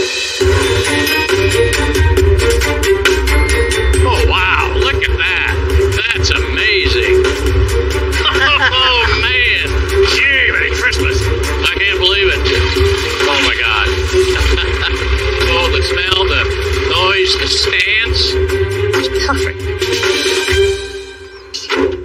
crazy. Hey, man, how you doing? Pretty good. How about yourself? Oh, man, I'm doing great. I can't wait to see the nuts and bolts on this thing. This is crazy. Once we got going on this thing, we've just gutted everything. At one point, it was just a cab. Just a cab and frame. We started building from there. When you came in, this thing was pretty much 100% original. That's cool for the vintage look. As far as drivability on this thing, one of the main things I know you wanted was that diesel engine. So we got a Cummins 12 valve in this thing. Put a 12 valve Cummins in this thing? Wasn't an easy fit in this truck. Oh my God. Look at that. How in the world did you stuff that big motor in that little truck? Pretty much only see the front 4 cylinders, right? Yeah, that's it. The other 2 are inside the cab. Okay, good. You know, that isn't an easy trick there. We cut out the old firewall, got it in place, and just pretty much built a new firewall, new transmission tunnel around the engine. That's amazing. Amazing. When I fire this up, I think all the neighbors around me are going to know that the old International's running. This all fits in there, the hood closes and doesn't stick out. That is just off the scale cool. We took out the old straight axle, the over end, and we just scrapped all that. Yeah. Built an independent front suspension, 4-link, a new 9-inch in the back with all coilovers all the way around. This thing can handle any torque this engine puts out. The attitude's right now. You see how this thing sits on the coilovers? That's a perfect stance I wanted. Tire width. They're kind of like the old wheels that came off of it. Right. Exactly what I was looking for. It's amazing. And to get it down that low, we had to... You nailed it. They're not out of proportion. They match the front. It's perfect. Most people will never notice it. I had to look at it a couple times to see what had happened. All the subtle custom features that are really off the scale, you can't see them. They're so subtle, and that's perfect. That's exactly what we wanted to do. Oh, man. Look at that. This truck had never had it so good, right? You know? I mean, there's just bare metal here. That's awesome. Still, you know, the original seat, but just, you know, totally redone. Still has that, you know, the vintage look, but still has that custom feel also. I'd say you nailed it because it just was all brand new. I think you're going to be just very comfortable inside there when you're passing everybody up. Yeah, I like that part, the passing part. You know, Monty, you had those steak pockets on the back. Yeah. Steak belongs on your plate, not on the bed. So we filled in all the holes where the steak pockets were. We moved the wood down on the bed sides, and it has a spot for your family son. I like that a lot. Subtle, but it's important to me that it's on there. Man, it was really nice to be able to work on something old like this, you know, from seeing like a Nebraska truck, then taking it to where we brought it today. It's nice to see a finished product and a happy customer like yourself. Yeah, man, you nailed it. Thank you guys very much. That is awesome. It's crazy good. I can't wait to get out. And you know, once again, my guys killed it on this. Hey, Monty, enjoy this truck. You're going to have a lot of fun, you know, driving, cruising, and terrorizing the neighborhood. Little step.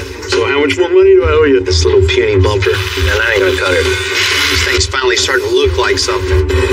1934 Buick. It looks perfect. I'll tell them we're cutting this up. We'll take this original engine out, put a late model Chevy in it. We're going to piss some people off. We're going to show it the respect it deserves. Get some shocks in here. He wants this thing to be able to drop on the ground also. Holy shit, that's beautiful. And it's not yellow. I'm Bill Carlton. I built my first truck when I was 16. And ever since, me and my guys have been out here creating with our hands. Building the biggest, lowest, baddest custom trucks and cars in the game. People don't come here for what they need. They come here for what they want. This is Texas Metal.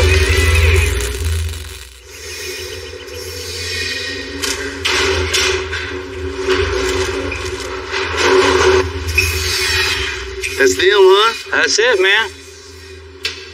8-inch springs? Yes, sir. That's what we need. It's perfect. It's going to put this thing in the perfect ride height. Let's go ahead and get these things underneath here. Get little one. Let's knock this thing out. Let's get it bolted up. Everything is extra large on this 1996 International dump truck. It's one of the biggest builds we've ever done size-wise. All right, let's go. We have these leaf springs arched an extra 8 inches. You know, it's not every day we get to convert a huge old work truck into a show-quality, flatbed, militaristic truck. But man, when we're done, there's not going to be another one like it. That was kind of difficult. That was a little difficult. You ready for the next one? Yeah, let's do it real quick.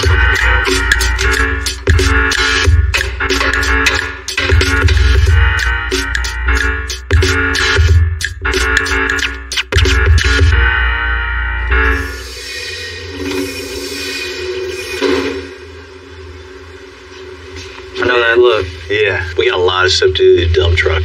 A lot.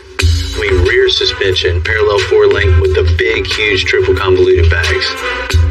You're doing the whole rear end, hangers, 4-link, bag mounts, shock mount. I think twice as long to do the back of that truck. Twice as long to do everything on the truck. Build the bumper, paint the thing, the whole interior. Wasn't the engine really messed up? Yes, that reminds me too. I put a call in with the one-way diesel guys. They're coming down, and they're going to tidy up the engine compartment and get this thing running good. At least we're getting a custom-made bed for it. It's going to be really cool. Front suspension's done, but, you know, everything's taking so much longer. Everything's bigger, heavier than we're normally working with. I had a feeling you're fixing to tell me, like, you need it tomorrow or something. You know, we got a little time on it, but it's getting way, way behind for sure. Ready to go get after it? Well, let's go. Let's go do it, man. We already tore the bed off, made and installed the hangers. Now we can get going on the rear suspension. We got a super huge truck, so we need some super huge bag mount. You know, we usually use 3/16 D plates for the bag mounts, but on this one, we're gonna make bigger, thicker circle plates out of 5/16. This is the foundation of everything. This is gonna support every bit of the truck's weight, so this thing needs to be super strong. Then we'll have our spacer to simulate the bag when it's at ride height. Mount that up underneath the frame where they're going to be. And this thing looks so beefy in the back. I want to continue the bag mounts to look beefy too. So I want something just mean looking, right? Hell yeah. So I think we ought to come right off the axle up to the bag mount and then all the way across to the other bag mount and then down to the axle. Okay. Just with two. We got it. We'll just bend it. We're not going to roll it or anything because it's a boxy truck, so we'll continue with just square bends. It's still going to look really cool and be really strong.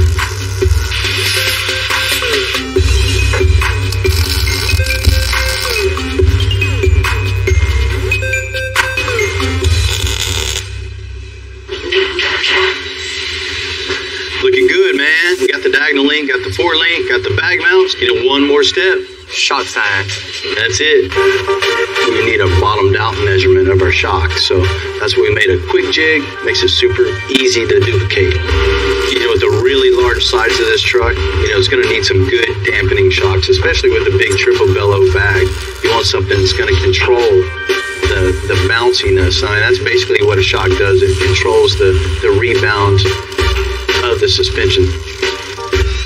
You know, sometimes it just looks like we throw a shock in place. Oh, building suspensions, placing shocks. You learn what to do and what not to do, and you improve each and every time. Every vehicle is a little different as far as weight, the angle of the shock, how stiff the shock is, relating to the weight of the vehicle, to what type of suspension, how long the suspension bars are. I mean, there's variables on everything.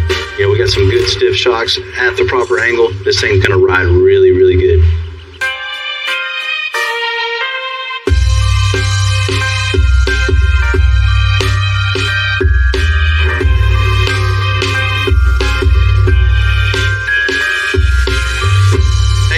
Hey, man, what's going on? A good trip for you? Oh, absolutely. Great roads all the way up to Houston from Oklahoma. Man, I sure appreciate you coming down. I think we may have built exactly what you need for this build. Cool, man. Let's check it out. A lot of times, we just build the new truck beds. But interest of time, I designed one that Billy made just for this truck. Man, first thing you notice is that big wheel well. Exactly. I hope you got a big enough tire to fit this. Definitely. I'll tell you, man, when I saw the drawings, I was concerned, but I know you, it's all good. Got your gooseneck hitch, your receiver hitch built in, so be able to tow and haul with that big rig. Yeah, this thing's cool. You know, this isn't off the shelf. It's not off the shelf, I'll assure you. Certainly. Off and get it on the truck. How much does this thing weigh, you you think? I don't know. I hadn't built it before.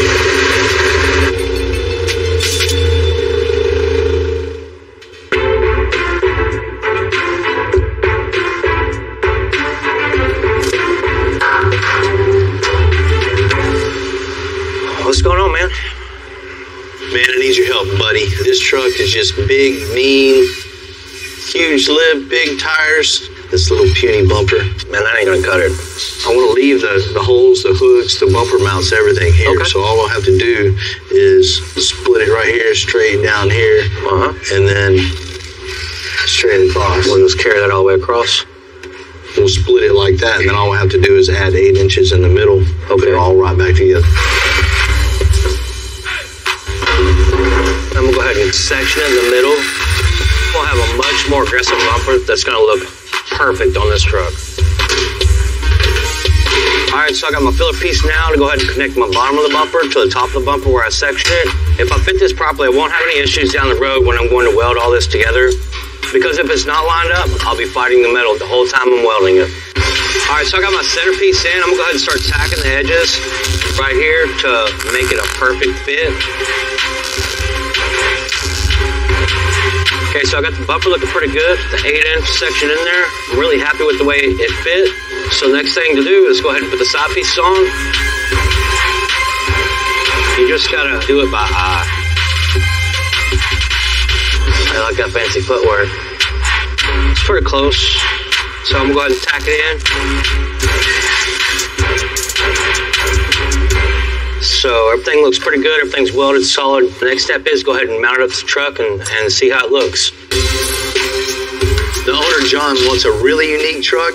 You know, one that can win trophies, but also get to work. So we're gonna add a winch behind the bumper. With something this size, you never know when you're gonna need one. Okay, so now that I got the bumper mounted on here and sectioned, everything's good on it. I'm gonna go ahead and start mounting my winch. Try to get the winch centered up somewhat behind the bumper.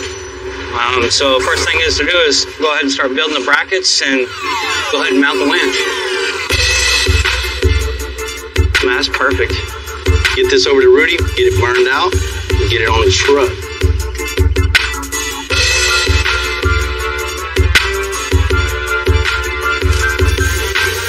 Winch bracket, I'm gonna go ahead and stick in the brake and put a 90-degree brake on it. Once I'm done with that, I'll go ahead and bring it to the truck and fit it up. Now that I got my winch bracket bolted to my winch, so I'm going to go ahead and put some tack welds on it. Then I'll go ahead and put my bumper on it and check my clearance. This is pretty much a slide for the cable. Basically, we're trying to center this up with the winch. So we don't want it too high, we don't want it too low. We want it to be centered so when it winds up or unwinds, that it's not in a bind. So it's pretty important to get this pretty close to the center of the winch, the drum, and then it'll be right.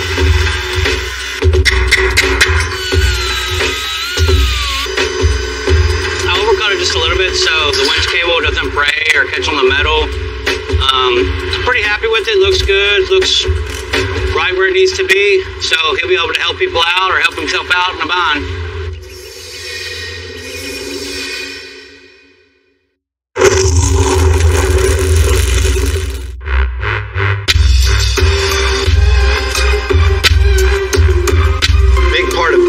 The overall look of this 1996 International dump truck is so now it's 9 feet long, which is about 3 feet shorter than it was. 9 foot, 109 inches. We're cutting the frame and boxing it in so it'll look like it came from the factory like this. Then it'll be just as strong. Close this gap up. You know, in the early days of a big build like this, it can be hard to see how we're going to turn the old dump truck into a mean military-looking truck. But you got to keep the faith and just make it happen bit by bit.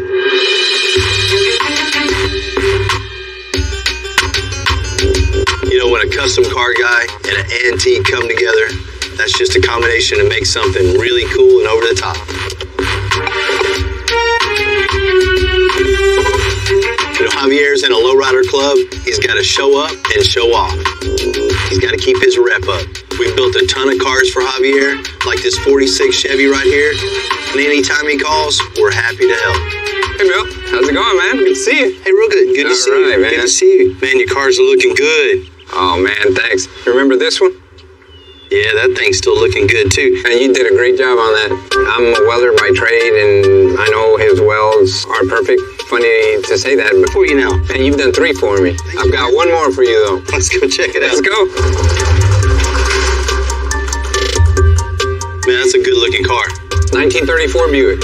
This thing's like new. 80 years old. I found it in North Carolina. Guy had it in the garage for years. This thing was top of the line back in the day. You don't find many 1934 Buick Model 57s looking this original, this clean. Well, what do you want to do to this? I mean, it looks perfect. You know, Bill, I like driving. And right now, I can't drive this thing. The car's not reliable. It overheats. So I want to be able to go where I want to go and not have any problems at all. So what's under the hood now? It's straight A. You want to look at it? Wow, this thing is cool. Pretty old, isn't it? Straight 8? You don't see that a lot. No.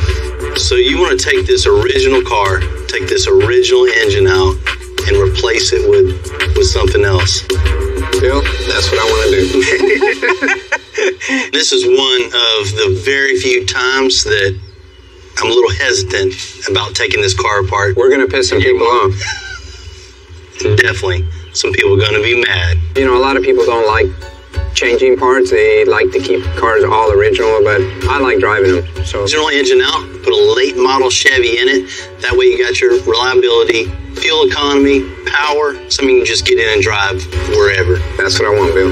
That's what you're going to get. If we're already going that far with this thing, we might as well put some air suspension on this thing and get it down really low. I know how you and your boys like to ride low. We roll fast, but we also roll low. Gotta lower it. You gotta lower it. You know, to even get this thing a little lower, we'll put a little bit lower profile tire and take these wheels and change the color. Just make it stand out a little more. Yeah, let's do it. That's got to be it. We can't chop the top or cut the interior out or paint it a different color or anything. I mean, we're already committing blasphemy with the Buick people. You ready to piss some people off? That's why I called you, Bill.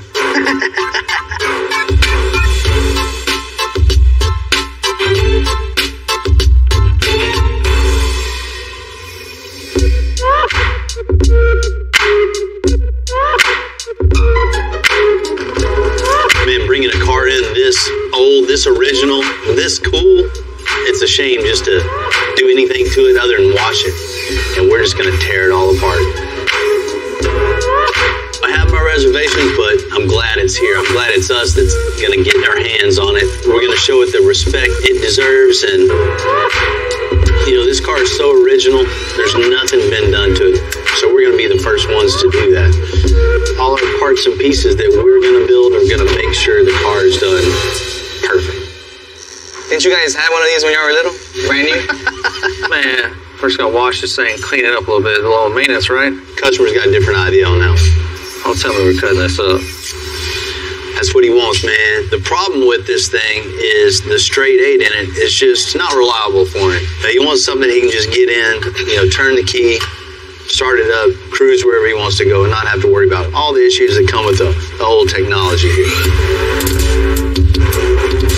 So what we're going to do is pull this out, put a late model LS in it, something he can just get in it, hit the key, and go wherever he wants, not have to worry about overheating or anything. We're going to replace the rear end, give him something a little more of a strength to it, man. This one definitely won't hold up to the power LS puts out. You know, new drive line, the whole new running gear, disc brakes, front and back. He wants this thing to be able to drop on the ground also. So we got to replace the straight axle in the front of this thing, replace it with independent front suspension and air suspension on top of that. So when he gets where he's going, drop this thing on the ground. Hell yeah. Man, you really don't have any issue cutting this thing up, huh? If it ain't cut, it ain't custom. I hear you, man, but you know, we want to give it a little extensive style. You know, something maybe like a coil pack cover to maybe go with the styling of the car. It'll make not as many people hate us for putting an LS in this thing. It doesn't matter what we do. They're going to hate us for pulling this one out. Let's get this thing up on the rack, start tearing it apart. Cool. First things first, the little one's got to rip out the old suspension, and then the motor. Man, it's crazy this old car has a gearbox style mechanism on the top of it. Usually they just have a bushing and a straight bolt, but since this is definitely not a gearbox, it's more than likely something with gears and oil. Man, they were smart back then.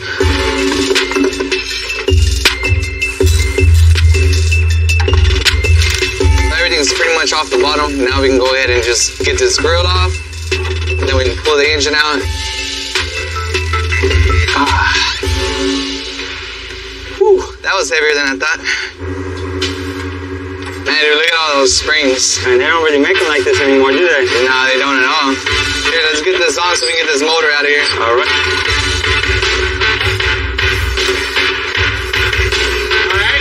Back it out. It was like a Cummins engine. It's so huge. I don't think I've ever seen one like it, man. I wonder if Al Capone used this car. Probably not, man. We don't see any bullet holes in this engine.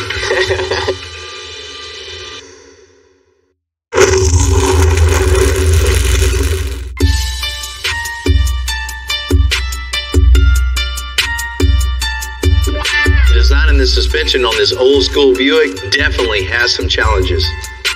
None of our off-the-shelf parts are going to work, so Ryan's got to get busy by making all custom parts.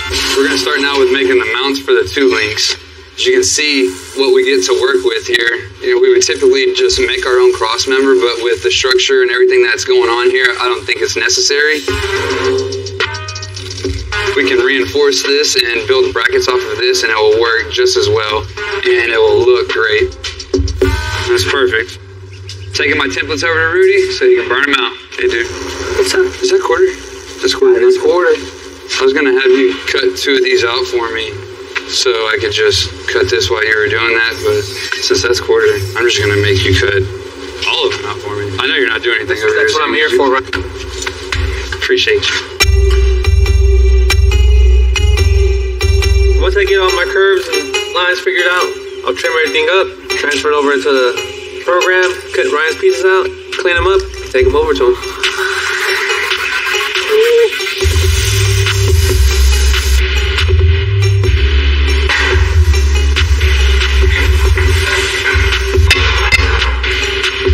Alright, so after I get my pieces cleaned off, get all the slag chipped off of these, I'll take the template and mark the lines where I need a bend.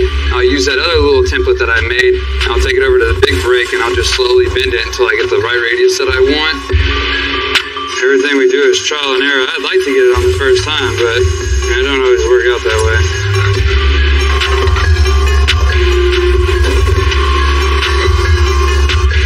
Cut that out with the plasma cutter. And tack it in. Alright, so we got the plates welded into the frame, stiffen it up. Also gave us a mounting point for our 2-link tabs. The tabs basically will weld to the frame, and this is going to be your mounting point. This is your pivot point here. So this is where it's going to connect to the rear end. We'll start here and move our way to these other cars are built and just so rigid. It's a really rough ride. This would be like night and day difference. It would be riding on a cloud versus riding in a wagon barrel down a gravel road, so I think what we're doing here is a little better.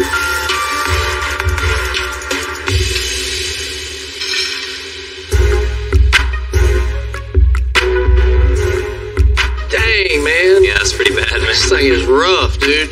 The diesel in this dump truck came to us in rough shape. Well, there was a lot of creative fixes and even garden hose under the hood. John, the owner, wants to keep this engine and make it reliable, so I asked the Wells family to come on in and get this thing running right. Bro, wasn't lying, was he? No, I can see why they call it the dump truck. This thing is terrible, man. Got some electrical tape there. On a fuel hose? That's a hazard just waiting to happen. Yeah, we've got our work cut out for us, man. First things first, let's get this big honking piece of trash off here. Let's clean that up with a newer, updated intake.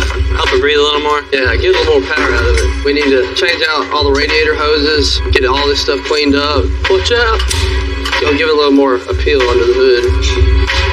That insulation is not going to work. We're going to have to rip that out. We'll probably have to do something about the heat, so we'll heat wrap this sound pipe. What we have here is exhaust wrap. Just say firewall, getting your feet nice and hot. It also helps clean up your engine bay and make it look a lot nicer. All right, now we got all the ugly ugliness out of it. It's time to start cleaning her up and moving forward. What we have here is a K&N air filter. They are really good about airflow. They allow air to get in and keep the most dirt and grime out of the engine. She's a lot better than she was. That's right, bro. Let's get the hose on there.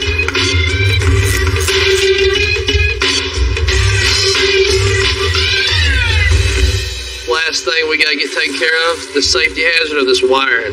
Yeah, I'd hate for something bad to happen there. These wires, when they're bunched together, can cause a break in the circuit and them to short out. The short, it creates a spark, and right here by the fuel system, it's a terrible thing to happen. So I'm gonna trim this off, put us a butt connector in here, a heat shrink one, so we can keep this sealed off from the elements. Move the wiring and take the slack out in other places, so it's a smoother transition from here to main harness. And then get it all nice and zip tied out of the way so it doesn't look like trash. Well, that's it, man. I think we got it all. We ended up having to do a few extra things to it, but I think it was well worth it. Now it's not going to catch on fire. It looks 10 times better, a lot safer. It's ready to go, man. School bus yellow isn't gonna cut it on the dump truck. It needs a big color change to give it that militaristic, overall mean look. What's up, man? How's it going? Good, man. I got the color for the old dump truck. A metallic gun barrel gray is really going to be the way to go on this. Not just that, but I think I want to go with the two-tone. Two-tone? Black bed, black running boards, and the very, very roof I want all black also. Damn, it's going to look enojado. What's that? Real mean. Real mean. That's it, right, buddy. Do it to it. Got it.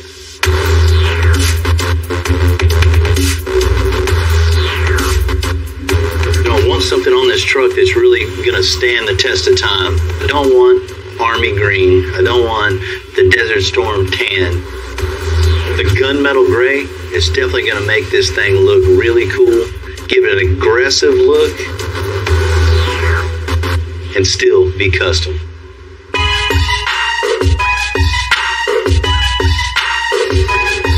John, the client, said he wanted this international dump truck to be unique. We're definitely heading in that direction. Now it's time for the custom flatbed. Next project is getting this thing on the truck, which is not going to be an easy task because it's got such a long bed in the back, we can't pick it up from the rails. You got to spend extra time to do every little step. You know, just picking the bed up is just one more example of how much work goes into something like this. We're about to see if it'll work.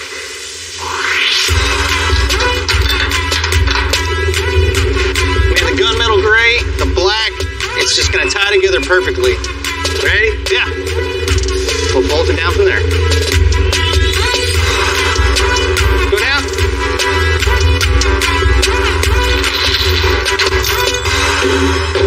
This is a big ass bed. This thing's finally starting to look like something. It definitely gave it the industrial look that he was looking for. Right? Definitely no more school bus now. This thing looks mean. Man, it's a good day. We'll get the rest of this thing tomorrow, mount this bed, start building the running boards on this thing. Good night.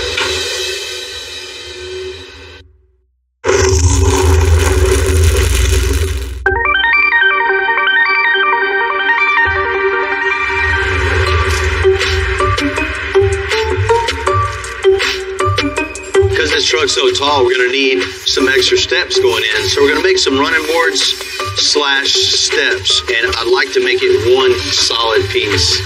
A problem with that is the cab's 7 foot long, and our equipment's running boards out of 2 pieces. It just takes extra time to get everything 100%, and this truck flexes a lot, so over time it wouldn't line up as if it would if it was one piece. I'm gonna go see my old buddy Ernest at Diamond Sheet Metal. He always helps us out. I've known Ernest since I was a kid. He's one of the Northside experts I can always count on. What we got going on? Man, I'm working on Old International. Thing's way off the ground. It's a huge truck. Way off the ground, all right. So I need some running boards / steps integrated in it. Okay. I need 2 pieces, 7 foot at a 14 gauge. We can break it up to 12 foot. 10 foot, whatever you need. Well, I only need 7. I know you got the big brakes, the big shears. So whenever I can't do it, I come see you. We can have it. Well, thank you, man. All right. Give me a call, man, when you got it. I'll do it, man. Take care. When Bill shows up in my shop, I know it's something I got to hurry up and do, so I usually stop, produce whatever he wants. back in the 70s. That's how long I've been knowing Bill. He used to lower bikes, stuff like that, and I knew he had a great future in it because if he can do it with a bicycle, he can do it with a car. We're making all these marks, they got to be right on the money. These are where the brakes are going to be. If you don't mark them off right, we got to start all over. We got to mark here with a circle, it's going to be bent up. No circle, it's going to be bent on the other side, bent down. If you don't bend these things right, all the money and material is wasted.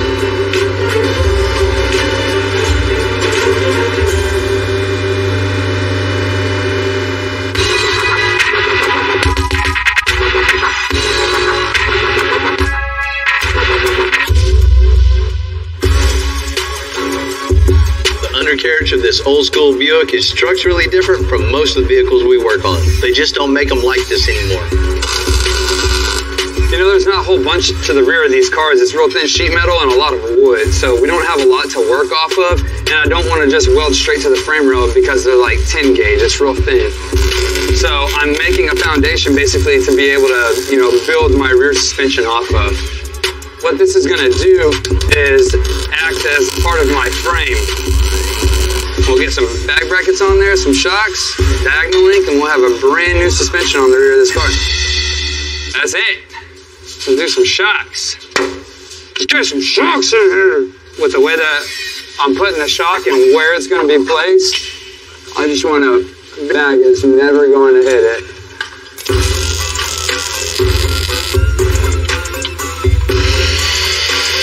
Even though we do a bunch of air suspension here, every application is different for the most part. You know, the concept is the same, but actual building it and getting into it and making it functional and making it work and the geometry and staying the same, it's all different. That's what keeps this job, you know, interesting and makes it fun to come to work every day because it's not that repetitive, same old, every single day. But it's done back here and now we get to move on to the front.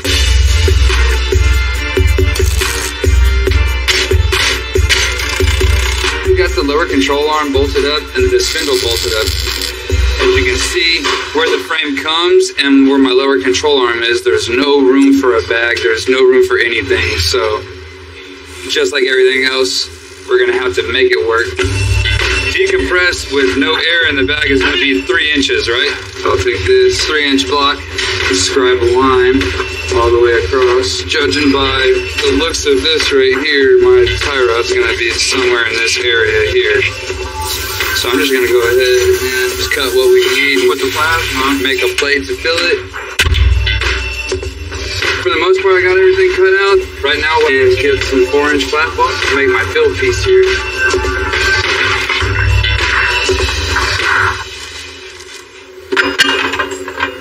Nice fit. Everything is going to be built off of this plate right here for our upper bag bracket. So this is critical in making sure that this is fit up properly and welded in properly. So that's what we're going to do. We're going to trim it back, get a nice fit up, get it tacked in, then we'll weld it off. And whenever you're welding, you want to get a nice weld, a nice fuse. You want to go from metal to metal. You don't ever want it to overlap completely and then just weld the outside. It's not going to get anything in there. It's not fusing anything. What I'm looking for on this is just trying to match the same radius here. Just I want that same roll all the way through so it looks like nothing was ever touched. It looks like it came like that.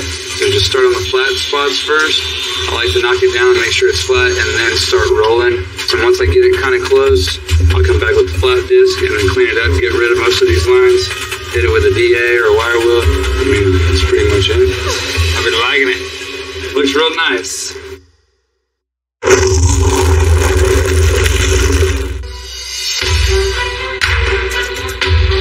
We got work to do, man.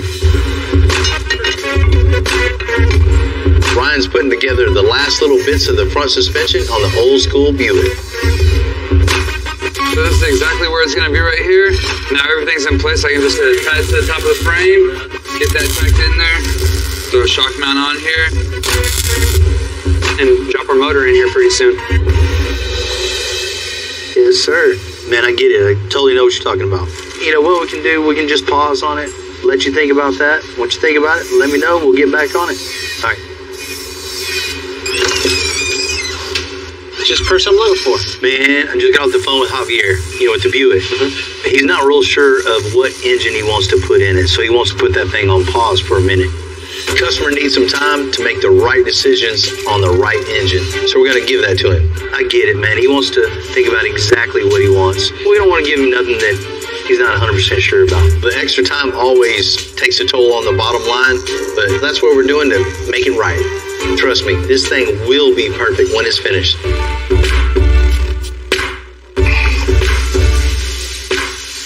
Cut a piece 32 and 3. Don't chop it on top of the panel board. It was a working dump truck, so the interior left a lot to be desired. Just tape it to it. You definitely can't have that, so John's gonna make it right. We're building a big, badass dump truck, so we got to get something that's going to be utilitarian and follow along in design and keep up with the beating around this truck's going to get. So we're going to make some really cool door panels. The idea that we have here is we're going to make a metal kick plate. That way it's good and rugged for climbing in and out. You kick it with your boots, whatever, it's good to go. This is kind of the fun part to me, the creative part. You get in here, you get to lay this out, really actually bring your idea into fruition. With this truck, it's big, it's boxy, it's a beast coming down the road. So you open the door, you want to kind of have that same idea. It just needs to say, I'm ready to work. Next thing I'm gonna do, start cutting this apart, and we'll transfer it onto the base panels, and we'll get it foamed up. Here's my foam. Time to get busy. Like I hadn't been busy already.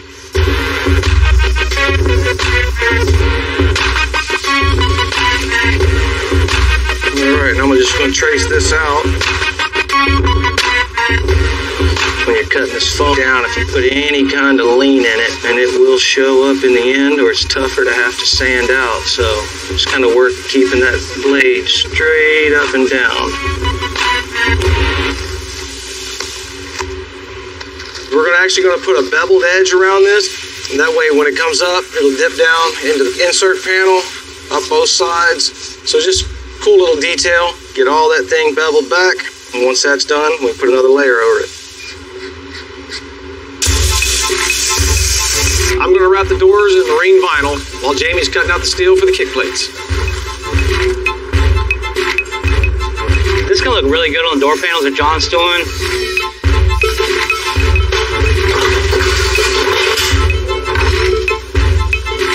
Cut this out of 18 gauge steel, just sheared it. Now I'm going to cut it to the right size. Go ahead and prep the material, and I'll bring it back to it.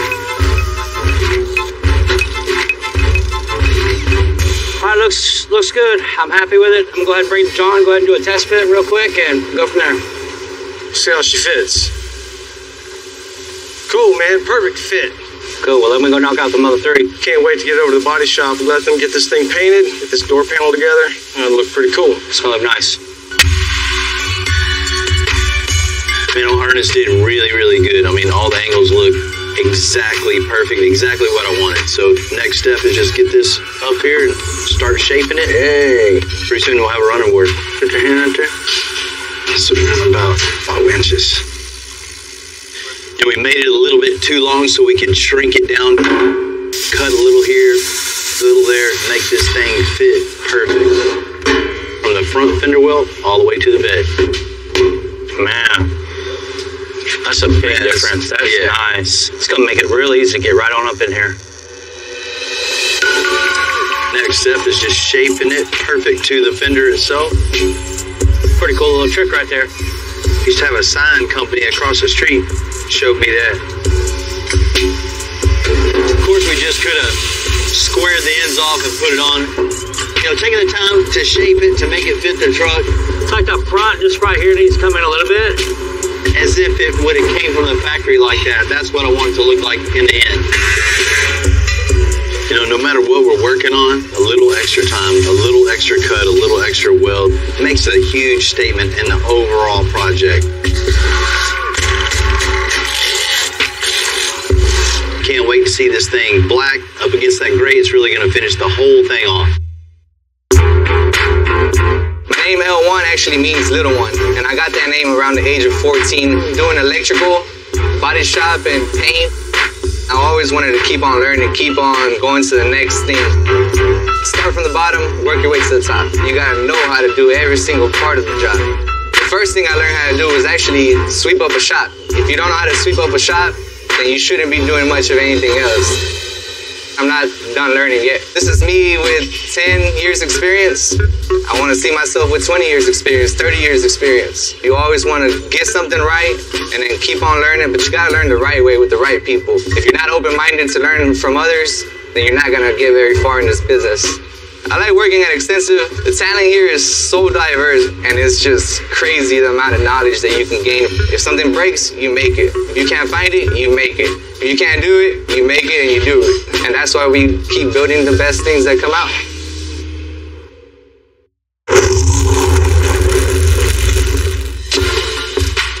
And like that, what was an ugly international dump truck has become something else entirely. Installing the seats, doors, running board, 10-inch tall tires. There won't be another custom truck quite like this on the road.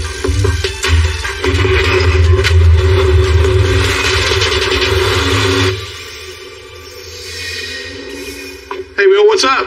Hello. Hi, and good to see you as always. Same. What up, Johnny? I've known John Wood for quite some time. I love this guy, but I love messing with him too. You got some news for me? Well, I wanted you to come out and check this thing out. I got a couple questions on it. That usually means there's problems, so how much more money do I owe you? Right. I called him in, told him we had a couple issues with this truck. You already know how rough that thing is. It shouldn't have any rust. It was covered with tar. I can tell right now he's super worried. He thinks this is going to cost him a lot. You ready to go check it out? Yeah, let's go see what we got going. It always bothers me when you say you have a problem and you want me to... Oh, that's not a problem. That's done. You lied to me. You're lying to my face. Holy, that's beautiful. And it's not yellow. Of course, there was a couple problems, but now it definitely runs and that drives. Thing is bad, eh? It's ready to roll, John. It's really, really neat. What do you think about the bumper on this thing? Split it, added 8 inches, made this thing way bigger with the big winch on it. Added a winch. He even added a winch. I didn't ask for it. We're going to get it stuck sooner or later, and we're going to need the thing. I knew it was big when I saw it at the office, but in here, this thing's huge. It was already big, but it's way, way, way bigger now. The color choice was good. Right? Getting rid of the school bus yellow was most definitely an essential part of the build. Changing it to gunmetal gray and making it a two-tone, it was definitely the right way to go. Well, that's very different. Right? You had creative fixes all throughout. This thing was a fire hazard for sure. My one-way diesel guys came in, they just fixed everything and addressed all the issues. I knew it was bad. I had no idea it was actually a fire hazard. I'm glad they fixed it all up because, I have employees that are going to drive it and it has to be safe. Wow. What do you think about this thing? I love it. This is great. Right? This is way better before. Those old steps on this thing, you can see all the frame. Couldn't have that. New running boards on this thing and integrated the steps in it. Vertically challenged, dude. I have to wait to get up there. You already finished it all. New seats, carpet, door panels. Wow. I bet it doesn't even stink in new smell in there. Had to rip all that out. Had the seats redone, got new carpet in it, and there was no door panels in this thing. Right. So John and Daniel hooked you up with that. We could have just wrapped this thing, changed the color. But, this is way better than a wrap. This is going to represent your company and mine, so we got to do this thing right, man. Absolutely. Now on to the good stuff. Right? What do you think about that? It looks correct. No more dump truck, right? No more dump truck for sure. Cut the back of the frame off, scooted the axle forward. All the suspension was all handmade underneath this thing. It's got a huge 4-link on this with big triple bellow bags, so you can haul whatever you put on the back of this thing can haul it. Wow. And ride. Super smooth. And the bed was built specifically for this truck. You see the big wheel well opening. Yeah. So what do you think, man? Is this going to work for you? Absolutely. I'm afraid to scratch it now. The bed scale matches the truck scale with the giant wheels and tires. It's a functional truck, and we're going to work this truck.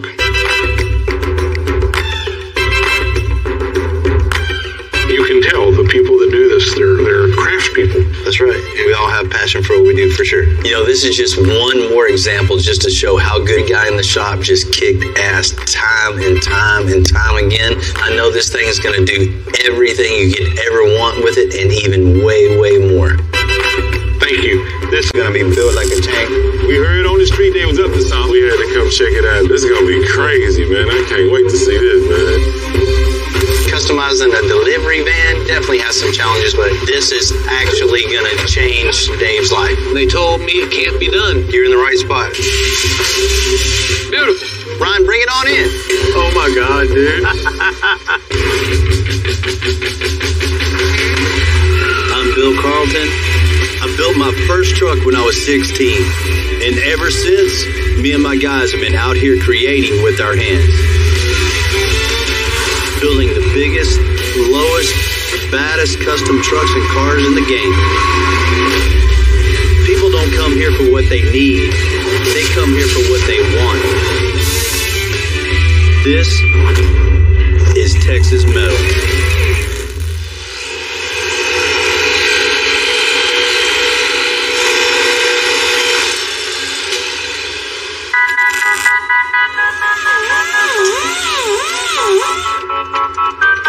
When I first seen her, I thought it would have been better off if I just would have turned that thing away. But, you know, that's not what Extensive is about. We like the challenge. We like, you know, when somebody comes in and says you can't do that, that's more reason to do it.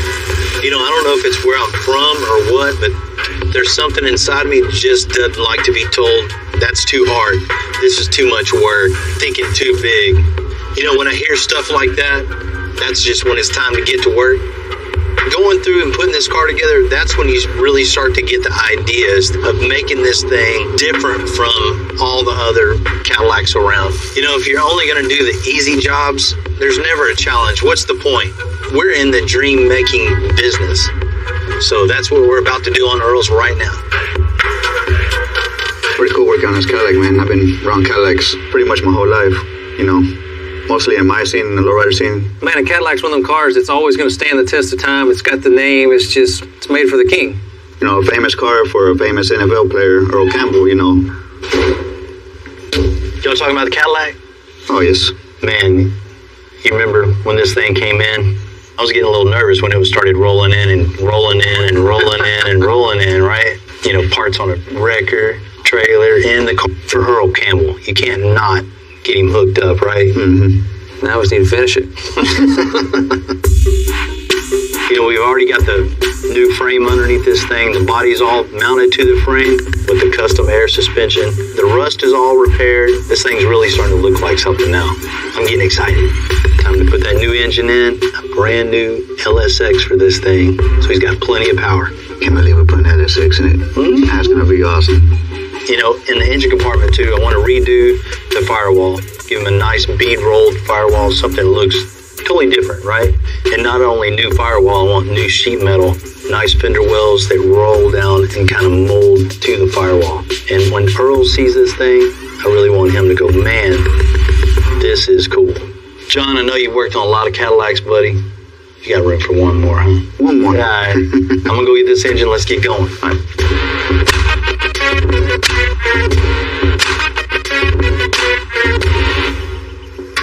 I never drove a Cadillac with air suspension, but I drove a Cadillac with hydraulics. It was beautiful. I'd love to take this thing out for a ride. You know, Earl Campbell's a Hall of Famer, but before that, he was just a kid from Texas. He used his God-given talents to do things that nobody special as he is. Every piece of metal work we're going to do on this Caddy is going to have design details in places most folks will never even see. We're going to take the time to make this engine bay look really good, just as good as the outside of the car. So what we're going to do is make a really nice tub and make it look like all one piece. That way it kind of fills in this engine bay, but not so much where you're going to hide the motor. We want the motor with as much visibility as possible. That's the heart of the car. So what I'm going to do now is I'm going to make this filler panel here, but I'm going to make it look cool. It's just not going to be no flat piece that's going to come down from the top to the bottom. I'm going to make it roll out and then roll back down and give it a little style, you know? Make it look cool, just like the car is.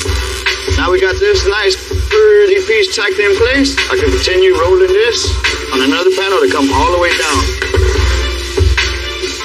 Now the easiest way to hold this in place without tacking it is to use this little thing called a Kiko. This is similar to a removable rivet, I guess you would call it. I don't want to tack it in place yet because I might have to remove it when I mess with the firewall.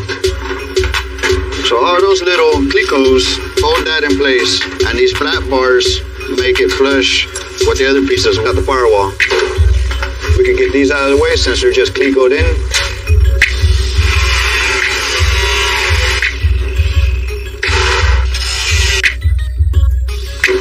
Cool thing about working on such a large car and this big engine bay, it's gonna be a lot of fun to fill this space with something cool and custom.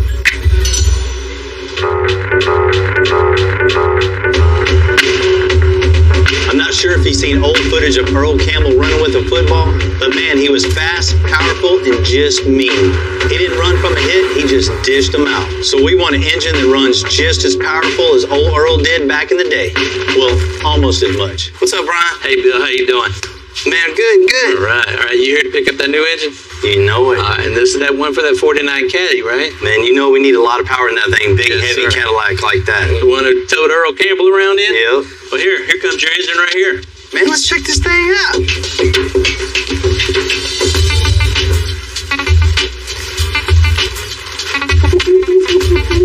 Man, this is exactly what we need for old Earl. Small package and a big punch. What's the horsepower on this? 627 and 586 foot-pounds of torque. Man. Well, I know you're going to be happy with it, and I hope Earl Campbell will be happy with. Start building around it.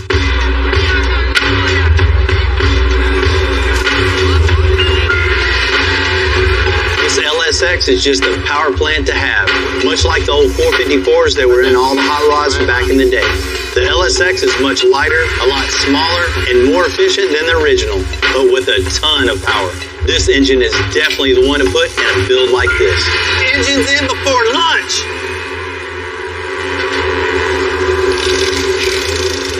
Looks pretty dang good. There's one spoiled Cadillac, huh? Right? You know, most of the time the engine compartments are so crammed you don't really get to see everything in it. Man, this thing is could have V12 in this thing.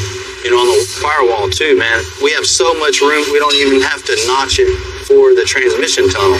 And I love this design you have here. And how about we incorporate this into the firewall itself so it come down and have that little that 3D look too. You know, John and I are old school fabricators. So with the metal work on this car, we're definitely not using a computer. We take what's in our heads and make it with our hands. Man, I know this is becoming one of your favorites. Got to. Yeah, sure is, Colin. Me too. That's cool. Yeah.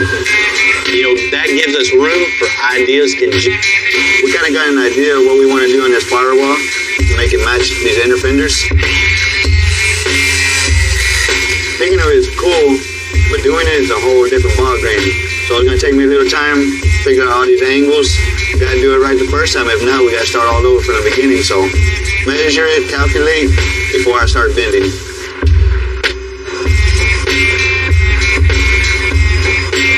Bends. This is the radius that we got on the inner fender.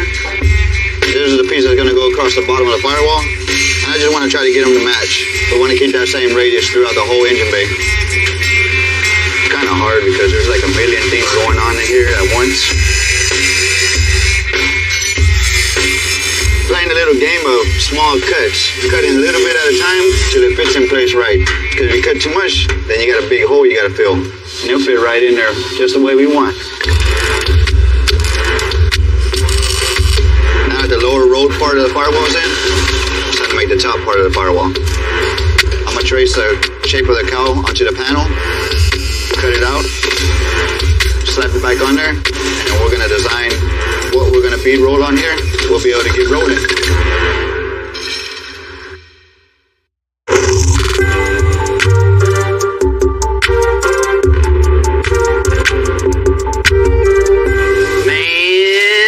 About that. I love it. I love that rolled edge, how it goes around. That really helps out. How about something with the a V pattern here in the core support, so that just makes sense to carry that on through. The letter V has been a design element on caddies as long as I can remember. So on Earl Campbell's 49 Cadillac, we're putting subtle V touches everywhere, including the firewall. I think it'll play in all together with the whole design of the engine compartment. I think something like that. You know, of course, I want to lay it out a little better, a little more square, but... Oh, you want it straight? Yeah. I remove the panel from the firewall, and all I'm doing is straightening out all the lines that we rough sketched in here, make everything even all the way around. I'm gonna draw me out some straight lines that I'm gonna follow with the rolls on the bead roller. Little tip, take your time, roll it slow so you can follow your line straight. You roll it too fast and you get a little wiggly, you'll see it in your roll. So you gotta have some patience. If not, we gotta start all over. I think that looks pretty damn good. And we're ready to tack this thing in place. An original Cadillac symbol, meaning V8, fits the car really well, especially having this nice LSX 454 in the engine compartment. Make it feel at home. Not every build that comes through here is going to be for someone as famous as Earl. No matter what the build, we always put in the same passion and talent. Because to that person, their build, big or small, is the most important thing in the world to them. You know, when a white Sprinter van pulls up to the shop, you automatically think you're getting a package. But in this case, it's going to be a very important build. You know, we're super busy right now. But when Dave and his family called me out of the blue, I told them to come on over, I'll take a look. How you doing? Doing good. How about yourself? Doing good. What's happening? Thank you, Mr. Bill. What y'all got going on today? Well, last September, I bought me a 2017 Mercedes Sprinter, and it is very, very difficult for me to get in. I come from a motocross background, started when I was 4 years old, and at the age of 31, I was out at Three Palms, and came up short. Actually, didn't come up short, I just went over the bars, and that was the end of that. So that's what put you in the chair? That's what put me in the chair. The end goal is from a seat. And what you need is it down on the ground so you can get in and drive this thing. Absolutely. So the way the van sits right now and as high as it is, it's too difficult for my family to be putting me in and out. And so it's, you know, it's time. It's been 16 years and it's time for me to drive myself. I've searched around quite a bit, took it to several different shops, was asking about putting it on bags, and they told me it can't be done. They just said they don't do it when I asked to drop it. And here I am. We were told no so many times. And Dave Jr. said, hey, Dad, I heard about this guy. I think he can do it. You're in the right spot. I hear you. Like to hear. I have friends that race. I love off-roading too. You know, of course, when you hear a story like this, you just want to get in and help. You know, anything we can do to make his life better, we're definitely going to do it. I see these Mercedes Sprinter vans everywhere. Because even though it doesn't look super cool, this 2017 has a super efficient diesel and it has tons of space to put whatever you want in it. Now let's check this thing out. Absolutely. Yeah, definitely see the height here.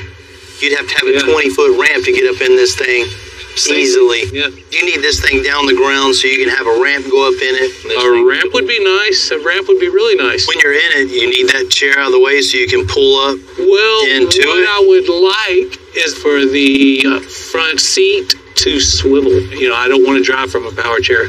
Plus, I don't like it. It seems like it's just super dangerous to me. We definitely got you on that. That sounds great. So you have a motocross history. You like cool stuff. Yeah, absolutely, man. We got to get rid of this delivery van look, man. Yeah, it looks pretty much like a cargo van. So what do you think about wrapping this thing, putting some cool wheels and tires on it, dropping it? This thing is going to look cool. I just want to be part of the family, bud. That's it. Hey, if you can put one truck that high up in the air, I got faith that you can put one on the ground. Oh, we're going to do it. Dude, you're going to make me pass out, man. I have full confidence that these guys have it, and, I mean, I'm just ready. I'm just excited. I can't wait.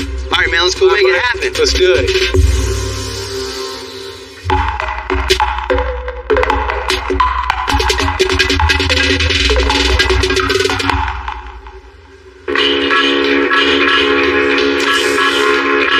Customize a lot of vehicles vehicles at the shop, but you know, a Sprinter van is definitely lower on the list of sought-after vehicles. You know, customize some challenges. We got a work cut out for us for that, of not only serving a purpose to help Dave in his life to make it easier, but he wants something cool also. We do builds all the time at Extensive. We get them in, out every day. You know, this project right here is a little more special. I mean, this is actually gonna change Dave's life.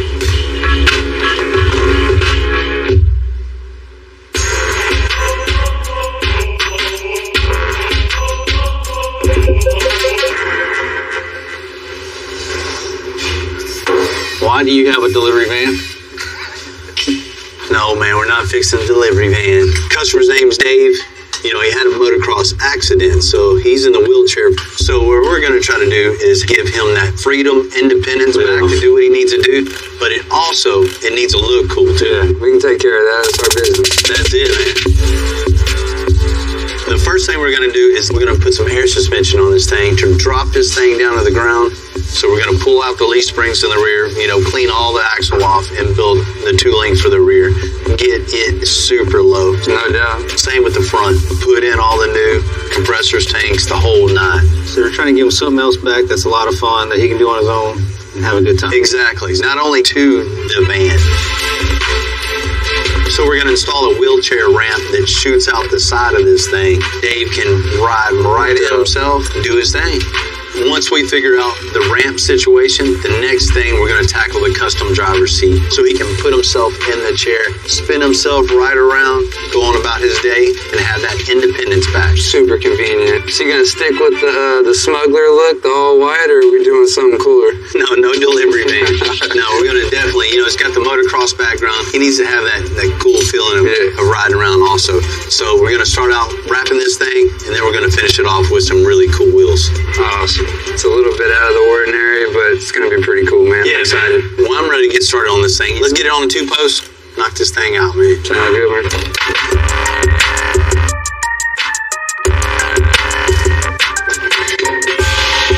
You know, lowering this van to the ground is going to look awesome.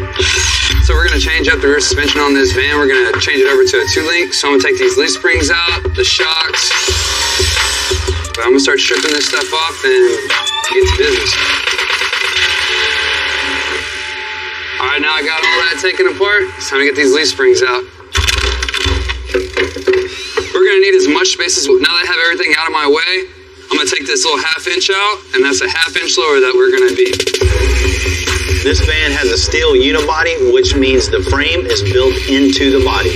Luckily, we have just enough room to fit the air suspension, so we don't have to cut notches, which is cool. It saves us a lot of work. We got the big springs out of the way. That's going to let this thing sit way low to the ground. You know, we're not going to cut the floor, not going to do a C-notch, so we're just going to set the axle right on the unibody itself. So it's going to be super low and have perfect angle for that ramp. Is that a 22 going on here? 24. He said 22. It's really getting a 24 for us. Oh, man, it's freaking huge.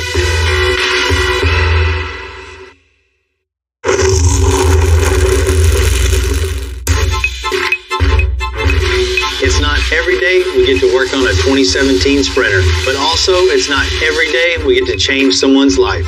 Putting this van on air suspension is going to get Dave that much closer to driving. Since the sheet metal on these rear tubs is so thin, it's not as solid as we like. So we're going to add some structure into this thing. We're going to brace the frame, brace the bottom of the floor, and we're also going to put a little plate here. We can through bolt it. Everything's working with each other here. Nothing's working against each other. It's like with as much weight as it's going to be carrying and the load and the sway and everything, it needs to be structurally sound. Man, I came at the perfect time.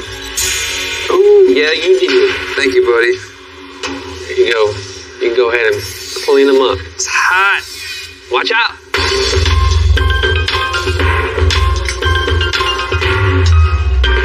What I'm doing is trying to get this 90-degree angle right on the money.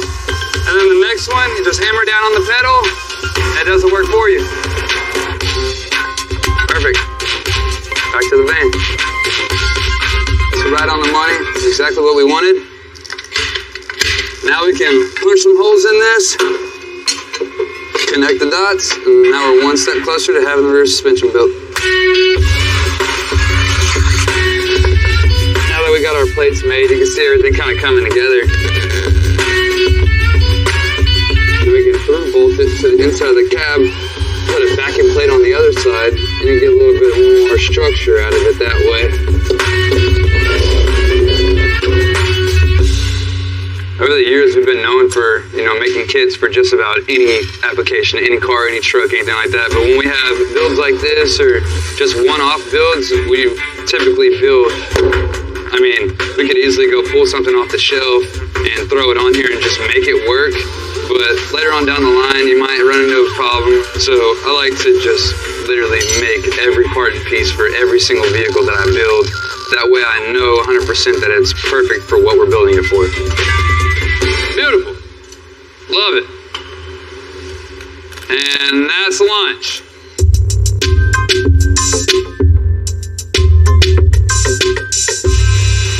And yoga has started. Now that John's finished fabricating the engine bay on Earl's 49 Cadillac, he's going to move into the cab. So what we're going to do is continue to firewall back over the transmission. So I'm making a trans tunnel. I'm going to make a template of how I want this end of it shaped. I never took art class, but instead of doing schoolwork, I was drawing in all my notebooks.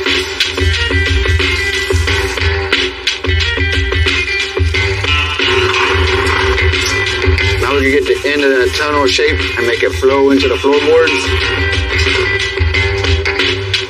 Pretty close.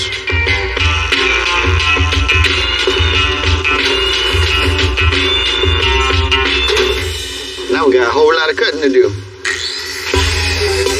When you're hand building something, you're building it in place and that'll work.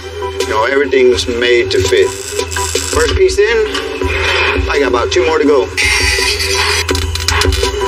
I know Earl's not gonna mind what his trans tunnel looks like while he's driving this car down the road, but this thing is gonna be built like a tank, and I'm sure he'll love it as much as I do.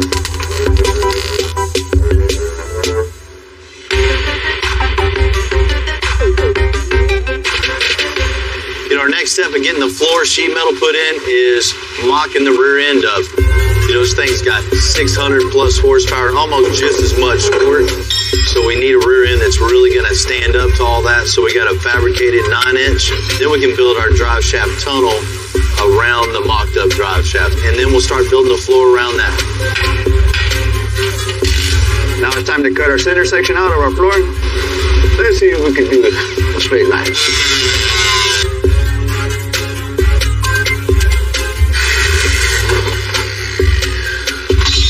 Now we can put our drive shaft tunnel in.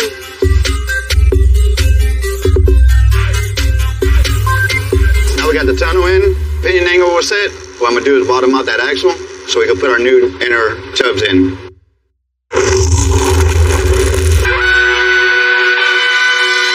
I love adding style in a place you least expect it. That's what a full build is. John's finishing up the metalwork with as many design elements as possible in the rear of the 49 Caddy. When taking apart these old cars, sometimes you gotta use your head, not only to do it right, but to hold the parts. What I did here is I got me a piece of pipe that'll fit in this axle hub, and I cut me out a piece of flat bar about the height of the tire.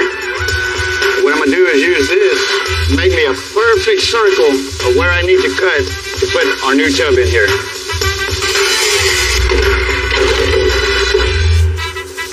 Now with this all opened up, move on to the other side and get that cut out. Since we had our rear end bottomed out, we know what our very top needs to be. Now we need to figure out how wide it needs to be front to back. And now we could do that same thing we just did at that height, and we will get a perfect arc at an 18-inch radius.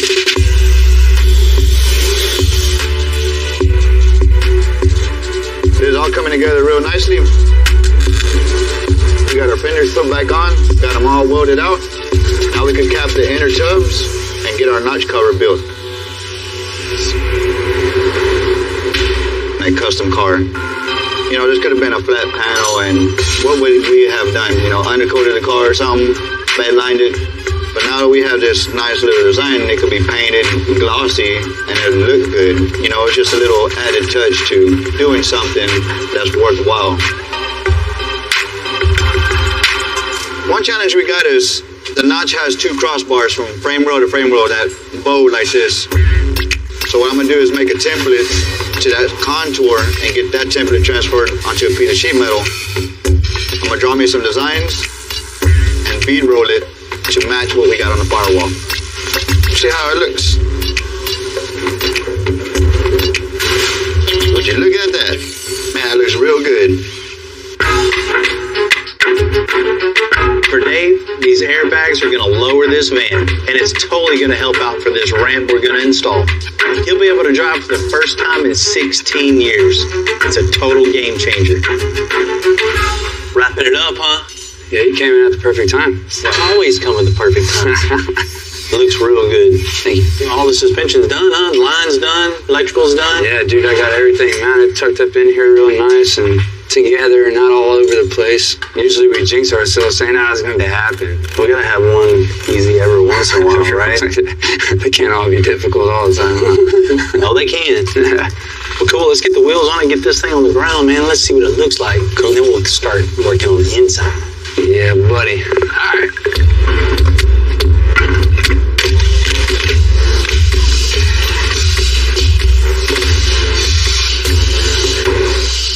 All right, Ryan, let's drop this thing down.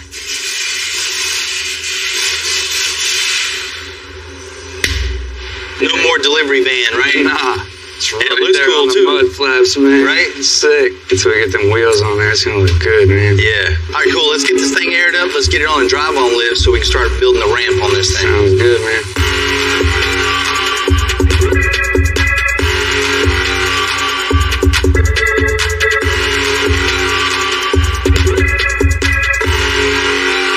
The ramp needs to be installed flush with the floor, so Ryan's got to make an opening for it. All right, so I used the framing square just to find out where my door was. We know here is our door. We're not going any further past this point. Here's the center of the actual opening of the door and everything we got. So we have this much room to work with.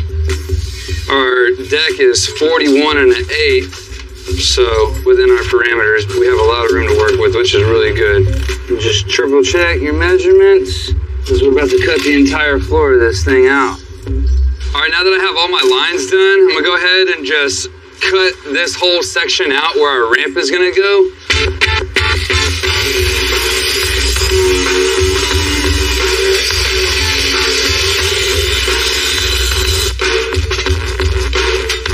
All right, so you can see from the inside here where our lines are, where they're coming down.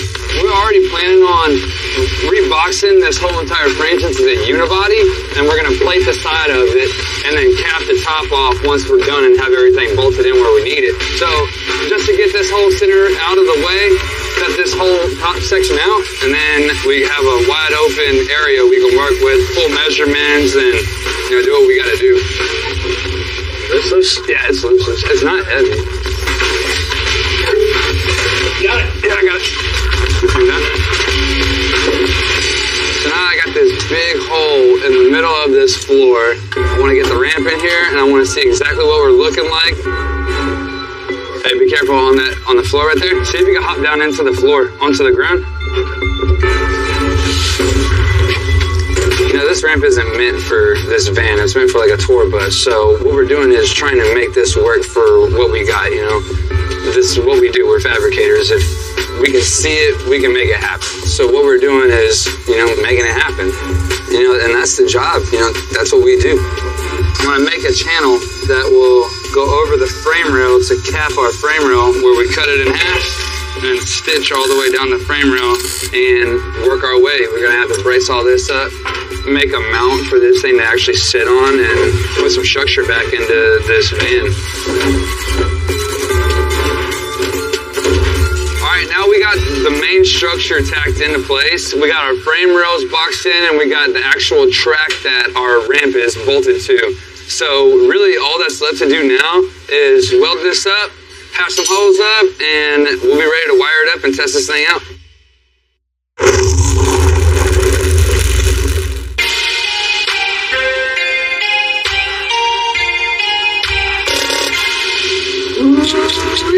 We're going to make as many parts as we can for Earl's 49 Caddy right here in the shop. However, there's a few parts we need. So when it came to the radiator, we had to have one specifically built for this job. In the shape of a V, of course. Front of the car is exactly what this thing needed. Get all this cut out and just continue to make the little V shape here. Yeah, build the support around the radiator. Man, I've never seen a V radiator before. Yeah, me neither. That is nice.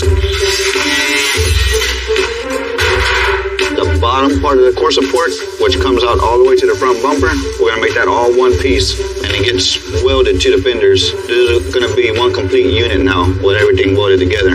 We're ready to get our radiator mocked up.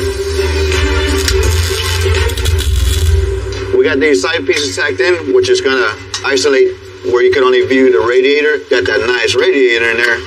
The edges need to look good too. We're gonna start forming this top part of here, so it's all one piece and structurally strong, and it looks damn cool.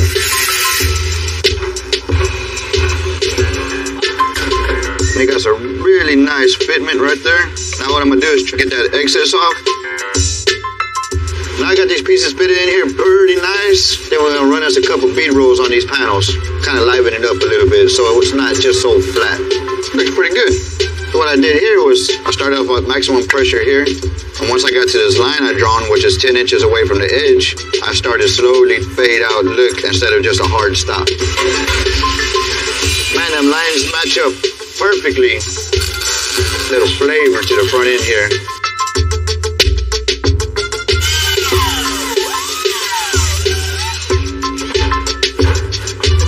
Man, now we got this whole front end pretty much done. Got the grill fit in here perfect. This thing is looking really, really good.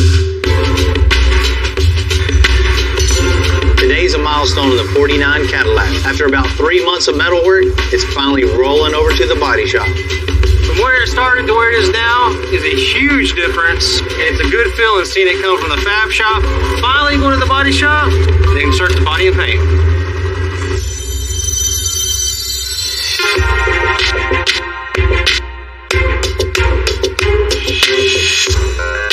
We got the ramp working on Dave's 2017 Sprinter van, but I definitely can't let it leave the shop in the delivery van white. So John and Jose wrapped the back of the van glossy black to make it look like it has a rear window, and they're wrapping the rest in a brushed black. So the next step now is putting the razor wire on. As you can see, there's a tiny wire inside this tape. This allows me to get straight cuts whenever I put another overlapping vinyl on top. And once I'm never put a blade on it, I won't be able to scratch it or damage my gloss black window. A lot of people come to us to go get color changes. They're bored of their existing paint job and they want something new. Or certain models like Ferraris or Lamborghinis, they only come a certain color selection. Well, some clients, they want to be unique, so they do whatever it takes. They come to us, we get it done, and they're happy. And when they get tired of it, we remove it. The resale value doesn't get affected. The original paint is protected underneath, brand new.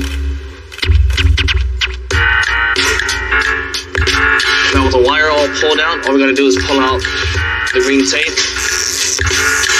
And you can see the straight, perfect line it leaves behind.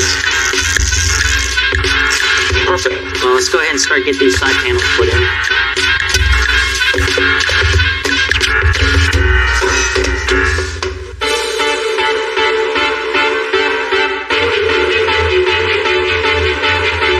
Always love giving a vehicle back to its owner.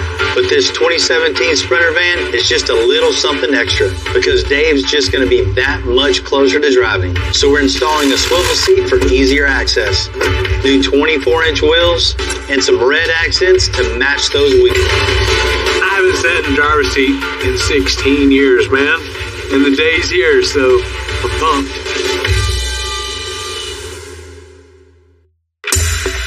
You know, a lot of people have their own style, their own customization, but here, you know, the customization just keeps evolving.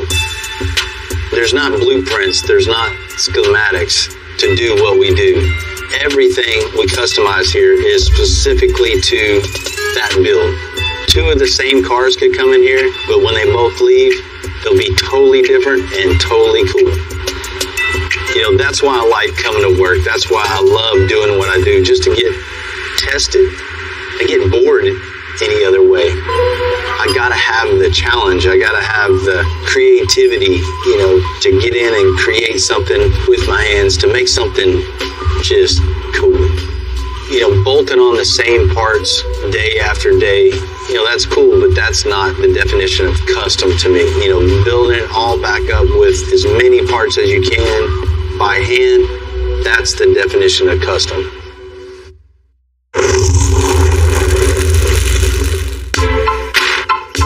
What's happening, man? What's happening, dude? How you doing? I mean, it's always because we're giving this 2017 Sprinter van back to Dave, and I can't wait to see his reaction. Man, I know it's been a while. I know you've been waiting patiently. When you're in this position, bro, that's the first thing you learn. Patience.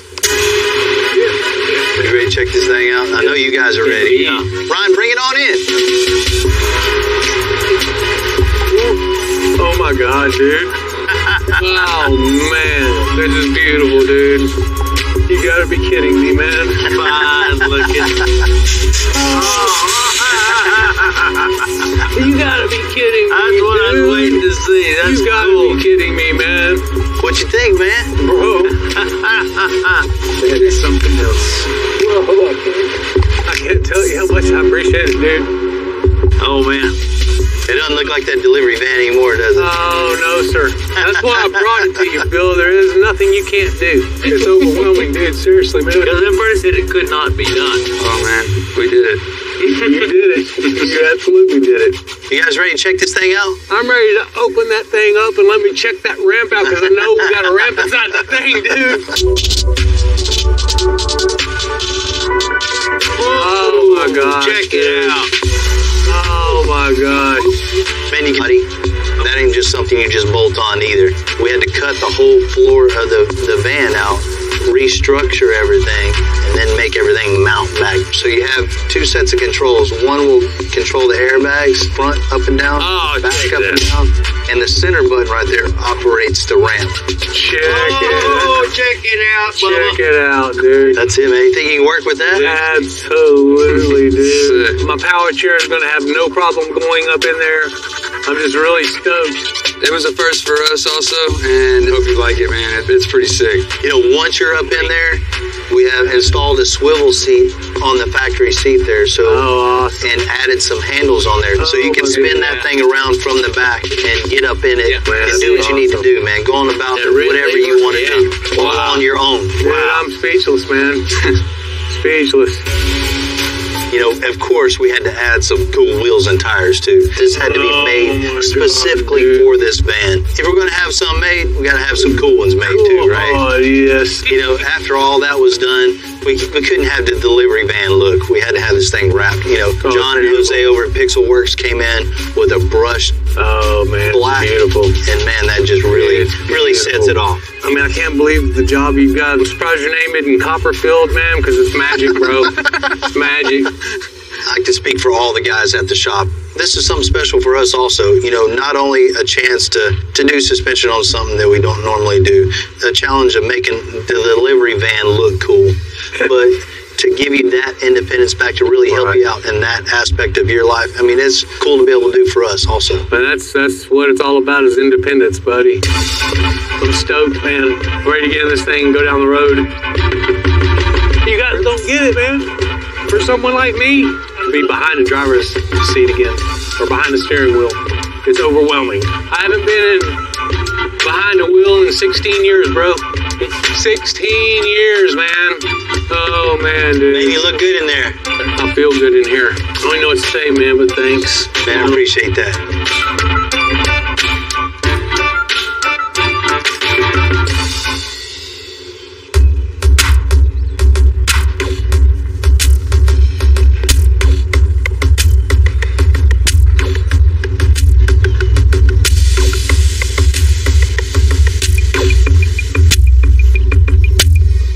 Tim, what up with it, man? What you doing out rolling around? I'm good, man. I'm just cruising. How's the car treating you? Man, I'm loving it, man. You already know I'm loving it. Hey, look, all that small talk. Real reason why we here. We heard y'all was over here trying to outdo the Mac. That's the truth. Y'all trying to shut the Mac down. Man, I knew Raymond didn't just show up to say hi. What's up, Tim? We heard on the street they was up to something. We heard a few words on the street that they've been working on something special over here. We had to come check it out. We had to come and check it out. I know Bill was up to something. They was too quiet, I right? know it too, man. Real deal, Bill. Hey, what's going on around here, Bill? What up, man? Man, what are you working on over here, man? What you up to, Bill? That's it. Look at him. That's a 40s Cadillac. That's it. 49. This is going to be crazy, man. I can't wait to see this, man. You already know who it's for, huh? Yeah. I can't wait, man. You know, we heard word on the street, so we had to pull up and see what was going on. Let me hit the club in this one. So was this bad as Slim? You know, this wasn't even a complete car when we got it. Man. It was just a body, a frame, crates of parts just crammed in. Oh, you was going to rebuild it anyway, man. Right. So it don't matter. You just that's what you do. This is Earl's first custom car, so I really want him to just be impressed. You know, all around the bottom of this thing, all the sheet metal's all been gone through and straight. Built a new chassis from bumper to bumper on the front. That's going to be mean, man. What kind of engine you got up in there? An LSX. Wow. What is he going to do with all that power? Man, whatever he wants, right? Earl Campbell's like stuff big, you know, you're running back. He running over people, you know what I'm saying? That's what it is. All over the city in there, man. That's crazy. I sure don't like that, though. Man. Hey, man, you put the V in there for the Cadillac? Oh, You see that, Slim? I see I sneak that V on. You see what they did? One of the coolest things about this car is when you pop the hood, John fabricated all the panels inside the firewall. He thought we didn't see that. Okay. You gotta watch it, you know what I'm talking about? I seen that V right there. They wasn't gonna even tell her. I like Earl a lot. Yeah. But I don't like Bill that might be trying to take us out. You know they gonna show him extra love because who he is, I man. sure don't like that, man. That's cold, boy. That's all right. What color you going, Bill? Yeah. Yeah, exactly. Black on black, huh? Black on black. Yes, You had to have it. 2 black legs back to back on the freeway. That's gonna be nice. That's gonna be nice, man. You know Earl gonna let you drive it. Yeah, I sure hope he good. I can't wait. That'll ease the pain a little bit. You know, the next step's the interior on this thing. And we really got some custom touches for him. It's really something special. You hear that, Slim? I can't wait to see it. That part, you They got secrets. Well, let me know if you don't like it. I might come back. Yeah, we for sure set the bar on Slim's Cadillac. But stay tuned, because we got some stuff planned for Earl's that are gonna go way beyond that. We might keep out here to the street on y'all to see what's... Y'all ready to make some grandpa's mad? Let's do it. This 1975 Bronco has a classic design. It's been through 2 ex-wives and still got to keep hold on it. Oh, yeah. This makeshift roof ain't gonna cut it. Man, that's the downfall of custom. It has never stopped. Always something to do. Always. Oh, my God, Bill. Is that low enough or what? Dude. I'm Bill Carlton. I built my first truck when I was 16. And ever since, me and my guys have been out here creating with our hands. Building the biggest, lowest, baddest custom trucks and cars in the game. People don't come here for what they need. They come here for what they want. This is Texas Metal.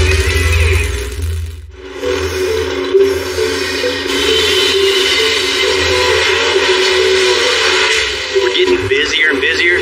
We got a lot of cars in here, and we need more room to bring in more cars. That's exactly what we're doing. Need more room? We're gonna make more room. You know, started out doing a little trade job here and there. Got a little more concrete.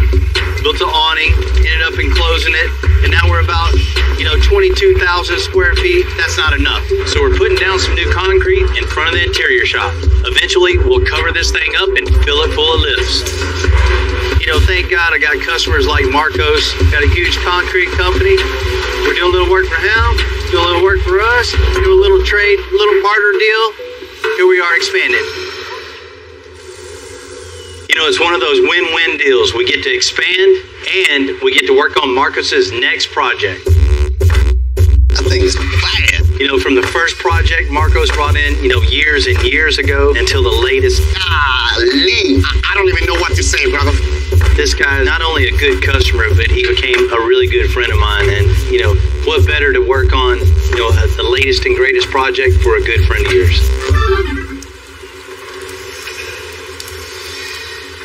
What's up, man? What's up, Bill? You finally got you one.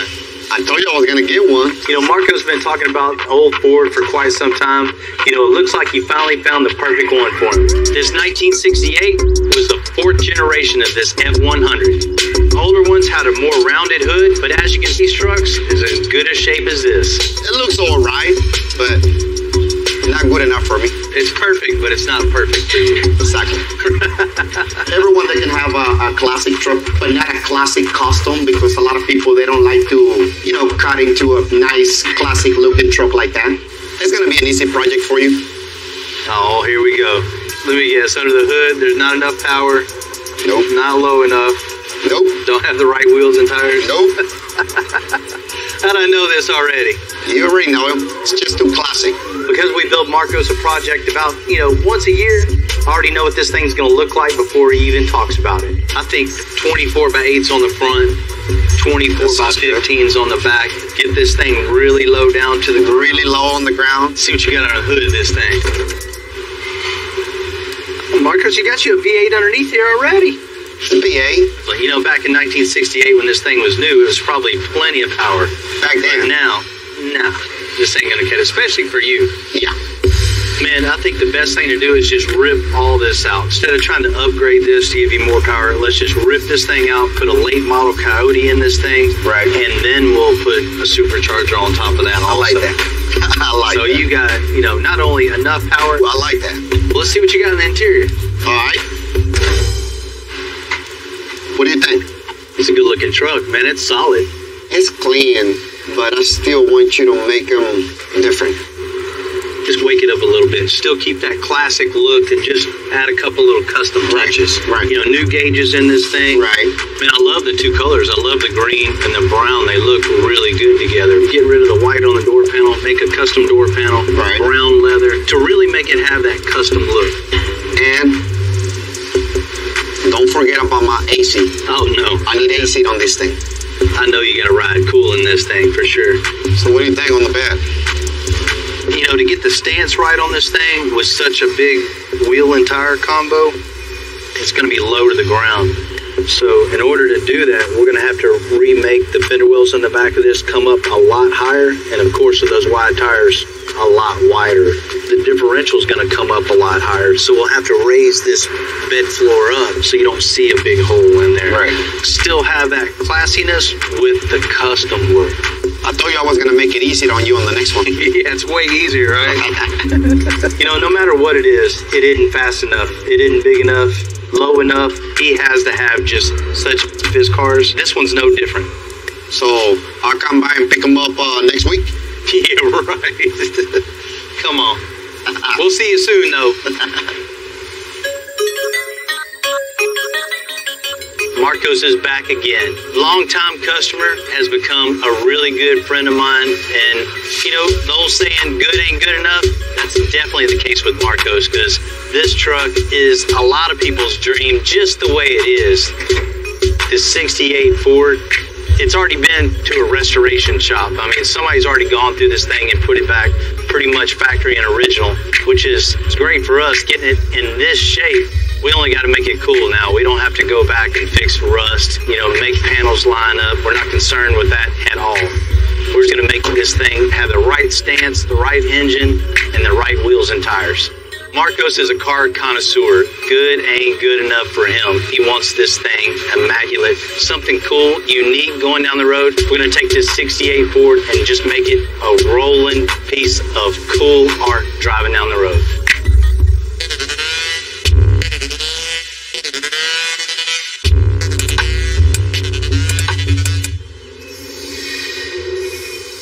I saw Marcos pull up there. Much a perfect truck, right? That's a really nice truck. Real nice. So true Marcos fashion. You're gonna take a truck that's already restored, already looks good, already runs and drives. He wants to cut it up, make it better. That's it. This thing doesn't ride good, doesn't drive good. You know, it's got a nice V8 in this thing, but there ain't no way. Yeah. Put a brand new Coyote in this thing. Over 400 horsepower, just the engine. But then we're going to put a supercharger on it, too. You know that's what he's got to have. So Marcos wants to go fast. Right. No. You know, we're going to make a brand new chassis. bumper to bumper, all out of rectangle tubing, so it's going to be super rigid. This thing, I go through the corners, you know, like a race car. Just getting rid of the front suspension is going to be a huge factor on this truck. This thing's scary to drive at 80 miles an hour. You know, as far as the interior, it looks nice. It has that classic look, which he wants to keep, but just a couple of custom touches all throughout. I love the brown and green together, so we're going to keep that color inside, but we're going to recover the seat, add custom door panels, and new carpet in it. You know, of course, Texas, you got to have the AC in it too. Yep. And to give room for those big 24s that are on the back of these things, we're going to have to build big, tall wheel tubs and wide wheel tubs. So what we're going to do is raise the bed floor in it so it matches the interior. Man, this is going to be like the grandpa that bought the truck brand new and took care of it all of his life and gave it to the grandson as a gift. And the next time the grandson comes to the house, it's laid out on the ground, big wheels, motor, all obnoxious. That reminds me of me when I was 16. My dad gave me a good-looking, perfect truck, an 83 Chevy N86, and I just tore it up. Oh, no. So he was mad at me. He's still looking down mad at me on now. Y'all ready to make some grandpas mad? Let's do it. Ready?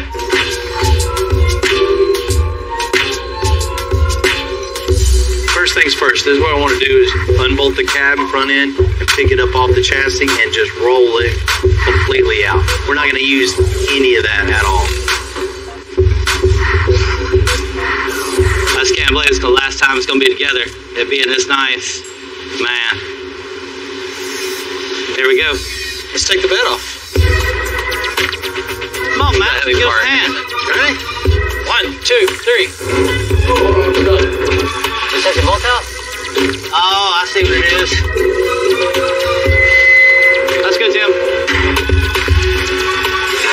Basically because someone decided it'd be a good idea to weld the exhaust hanger to the bed structure. So when you're fabricating like an exhaust, you definitely don't want to put the hanger on the body. You want to go off the frames, because if you ever need to pull the bed, you'd have to cut the exhaust. But first cut, got that out the way. Let's get the bed off. Going down. 1, 2, 3. Gotta go down. Oh, all right.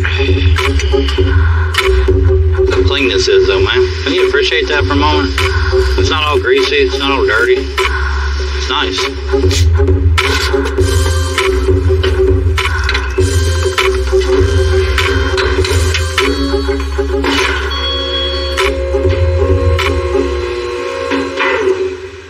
That only took 10 minutes to destroy a classic truck.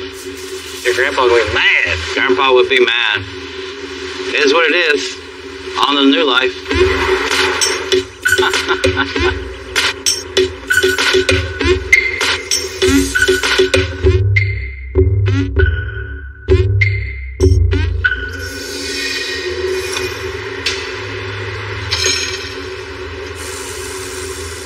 You know, other people's custom might look good from the top, but underneath, we got these have sheet metal screws running down through the bed, holding the wood down. It might look good from the top, but it's dangerous underneath this thing. Building a nice car isn't just, you know, what's on the outside. It's what's on the inside, what's underneath. You know, was feeling really bad about, you know, Marcos's truck looking really clean, really nice, really original, but that is definitely not the case.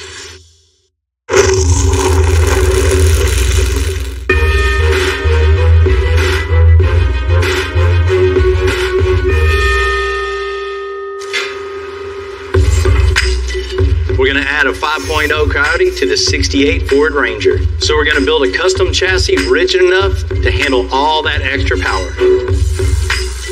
You know, in any project, you got to have this perfect platform. And that's exactly what we're doing, building a chassis for this thing. You know, this is going to be a major improvement for this old truck. The older chassis have a lot of flex and play, which, you know, adds to the longevity of the truck. This one isn't going to do that. We're going just total performance and ride quality on this. We're not worried about if the truck's going to work fine on the ranch 50 years from now. Not a concern. The very back with 8 inches, so it's a really weird shape. And if we're going to raise the floor up, might not do it like that.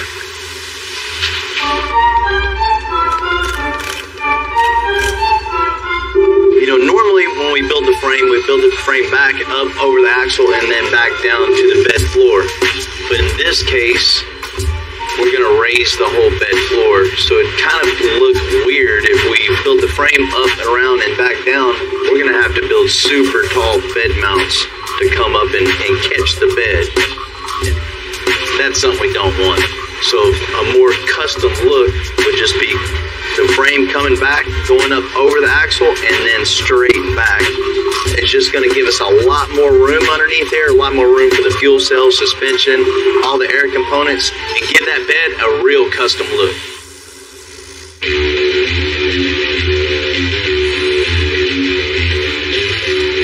Now that Bill's figured out the way he wants to build this frame, it's time to start cutting it up.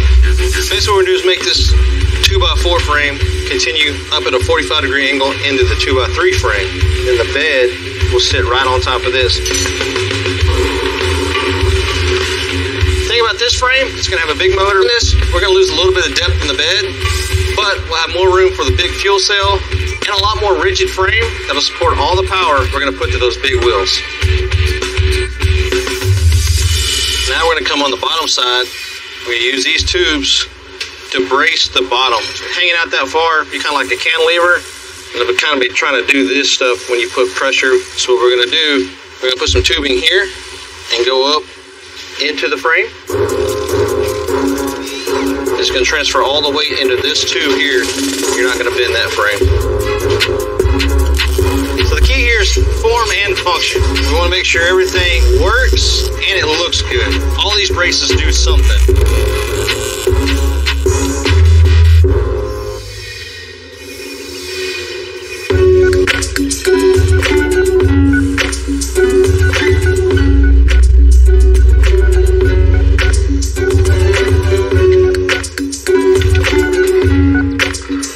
What's happening, man? Not much. That's a good looking truck. You know, it's always cool to get two old Fords at the shop at the same time. This 1975 Bronco has a classic design with flat windows and straight lines. It's been through two ex-wives and still got to keep hold on it. Oh, yeah. I got my Bronco back in 1990 and just been driving it and changing up ever since. You know, it looks done. What do you want to do to it? Well, you know, I got a little issue with the roof. This Texas heat is bad, and you know how it is when you're driving around, going to the beach or going to deer lease.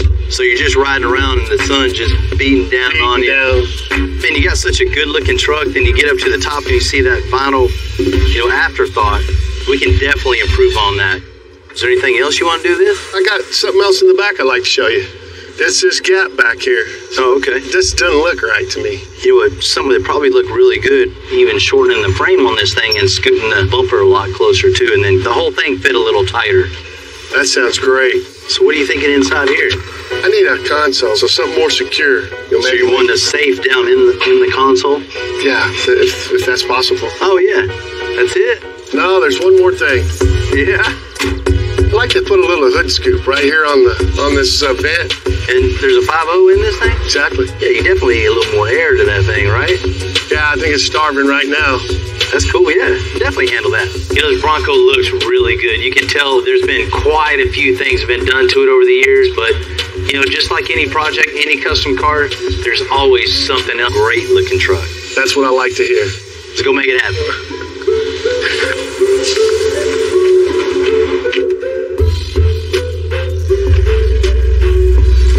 It's always nice when a customer keeps an old car alive. This thing's been around and around and around and around. It's been through many different hands, and it's good to see, you know, a customer really appreciate what they have and just, you know, keep adding. You know, that's what's cool about old projects like this, and, you know, an owner that has passion for these types of projects, you know, there's always something else to do to it. You check 10 things off the list, there's always 10 more things that you can do to it to make it even cooler. So now this Bronco's life is in our hands. I'm gonna get a few guys on it to really fab up some cool custom touches. I'm a betting man, so I bet this thing is gonna be back within a year with a whole new list of things to do to make this Bronco even cooler. What up, fellas? Oh, what's up? It's a good looking Bronco. Man, it is. It's cool. You know, this guy's had this thing for quite some time, you know, just adding and adding. It's been an ever-evolving project. Man, that's the downfall of custom. It just never stops. It just keeps going and going and going. Always something to do. Always something. You know, that's exactly what really helped him out. One of the things that isn't cool is the roof of this thing, right? This flimsy little makeshift roof isn't gonna cut it. You do 70, 80 miles an hour on the road, that thing might slap you in the face. Or fly off and slap somebody else behind you in the face. So, want to take this thing off and build, you know, a custom roof for this thing. And the other problem is when you go park this thing somewhere, there's no way to lock everything up. So he wants to be able to go into a store and leave whatever in it locked up. Guns, pistols, knives, you know. Whatever, he wants to be able to lock it up. So we need lockable storage for the console. And I don't know if you've seen on the back of this thing, it's got a big gap in between the bumper and the body. It doesn't look right. It's definitely not custom, you know. So we're gonna cut the back of the frame off and suck that bumper away in and make it look good. Make it look right. You know, one more thing he wants, just that one last thing you wanted, is a custom air intake on the hood. You know, something to grab that air and force it down into the engine. More air, more power. That's it. That's it. It's never just one more thing. Yeah, never. Oh, he's definitely going to be back with another list for sure.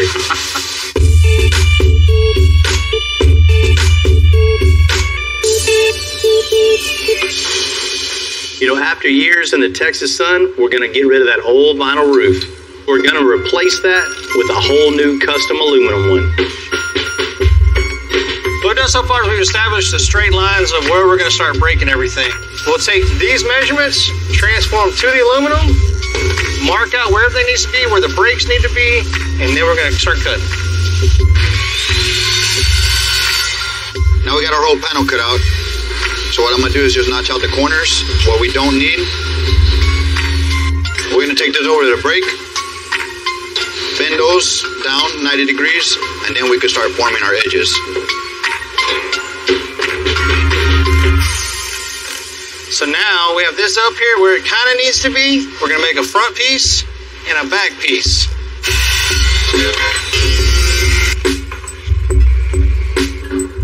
Now we got this shape, how we need it to fit the windshield and the roof. I'm going to clamp this to the front of our roof, tack welded. Now I got this stitched up to the roof. Now we can make our corners. Man, this aluminum roof is going to be a whole lot nicer than that rag top he had. You won't have none of that wind noise with it flapping while you're driving down the highway, or even out real handy in these Texas summers. Keep the whole interior of this truck in the shade at all times. Style and comfort. What more would you want?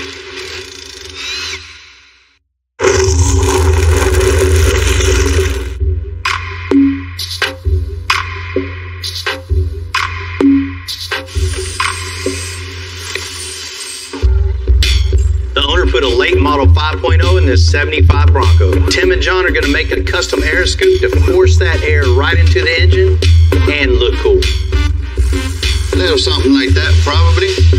Now the purpose of making this out of chipboard and bending it the way I did is now I can lay this out flat on a piece of aluminum, cut it just like this, all out of one piece. These reference lines I got drawn out here, put this in the brake, bend it up about 60 degrees, and flip it over, and I should get the desired look I'm looking for, just like on the template. It looks good, but I think I need to adjust it where the top of it looks even with the windshield. Yeah, you got the windshield lines going straight, and the hinge is straight. That's. So if I make this side taller than that side, think you get it done next 5 minutes? Sure. That's just one of those deals when you make something custom, you want it to look right. So we'll go trace this out on another piece and bend it the right way. You know, I didn't have to do this. It looked pretty good the way it was, but I'd really prefer it to look right instead of looking like it was droopy on one side of the truck. What's the extra little 10 minutes just to remake it a little bit taller and make it look right? That's what it takes to do the job right. So just do it.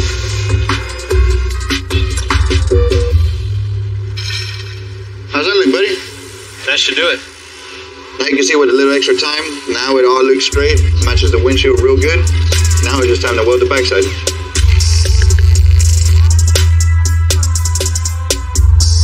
We're finishing up on the custom chassis and suspension on the 68 Ford Ranger. While we're doing that, John's getting going on the interior.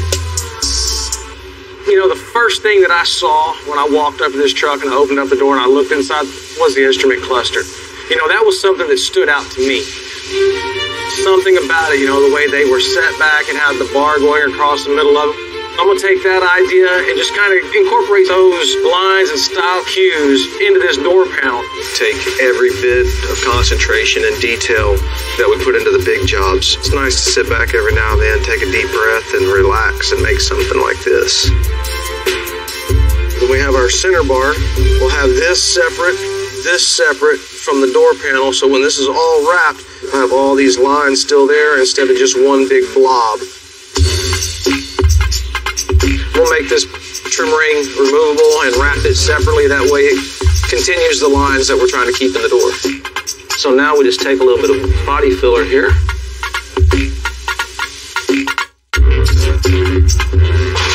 All right. So this is the factory door panel off the F100. So the next thing I'm gonna do is I'm just gonna take my insert, get this thing mudded up, get it molded in, get it looking real good.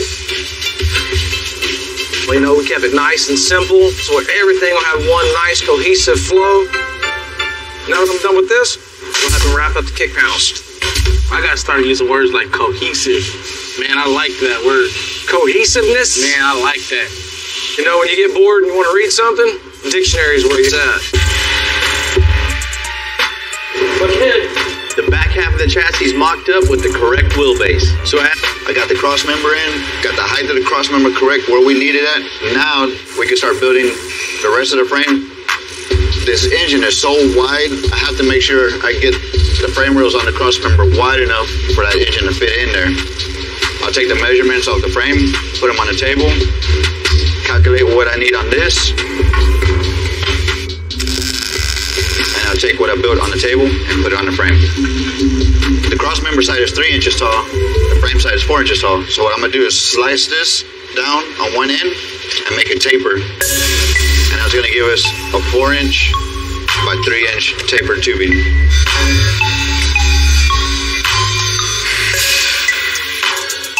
So now with that slice we took out of there, all we gotta do is get one of these, tap it down, we can weld that back out, and then we got a taper. Well, there you go, 4-inch going down to 3-inch. Now we can fit this in the truck. Now we got these pieces connected to the back half of the frame. We can continue on to the front core support mount. Oh no, got a little damage on this front end here. This hole forward, this part should be touching this part. Look at the size of that gap. They did a repair to try to get this connected back to this, but they didn't pull it back to connect it. They just filled it in there. So I'm about to cut out this repair off that they did to close that gap up.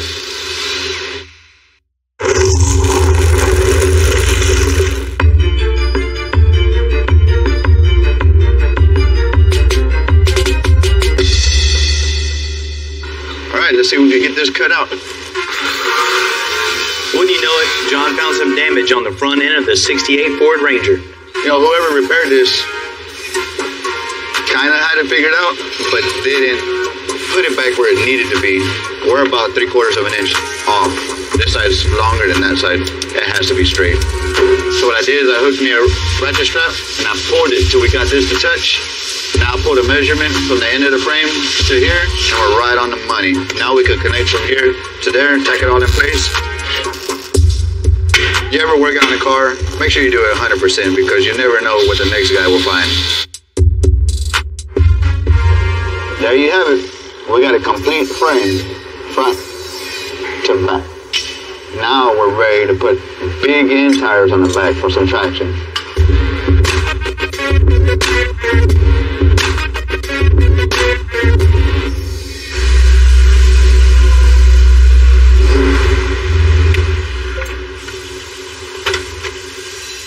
It's going to be a fun one.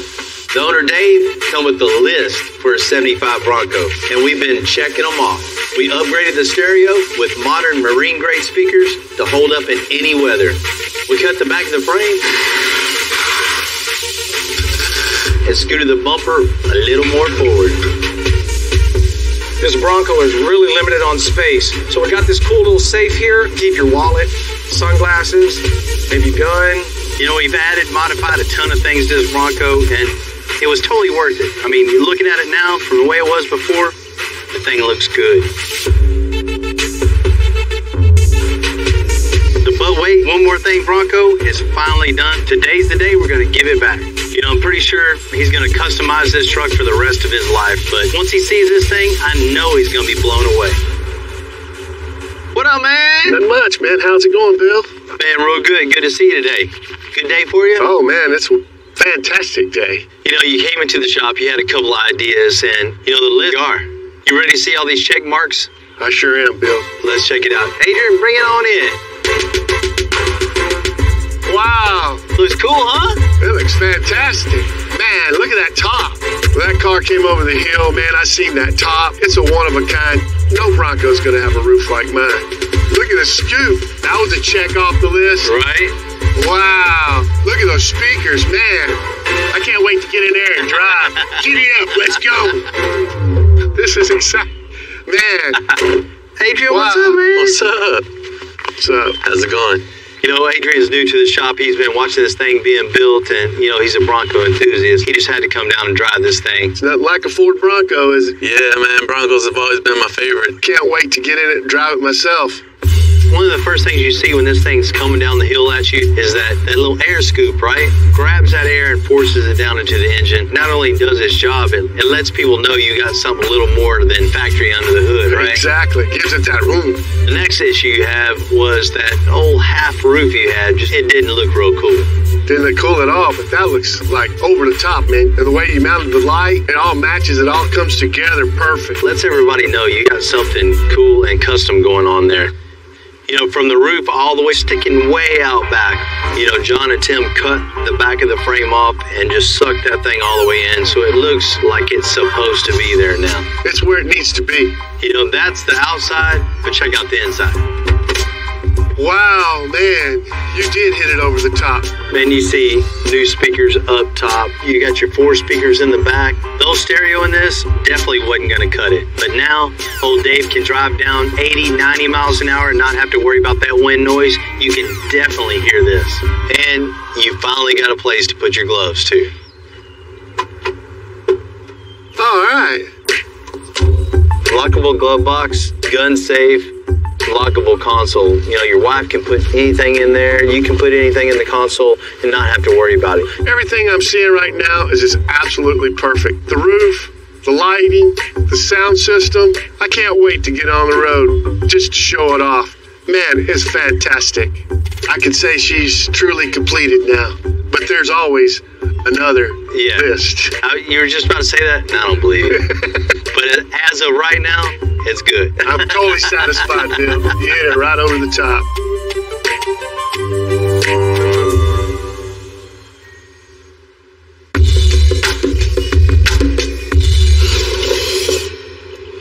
Oh yeah, this is definitely not factory. This is why you can see all the screws underneath the bed. They're entirely way too long.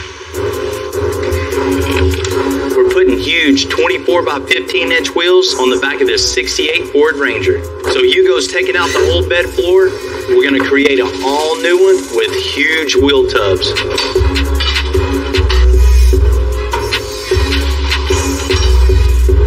right, so we got the bed on the truck. Marcos wanted a flat wood floor. So we built the substructure. The wood's going to sit right on top of this. Next thing we're going to do is put the bed sides on here. Then we'll be able to come in and put the wheel tubs, everything else through the middle of it.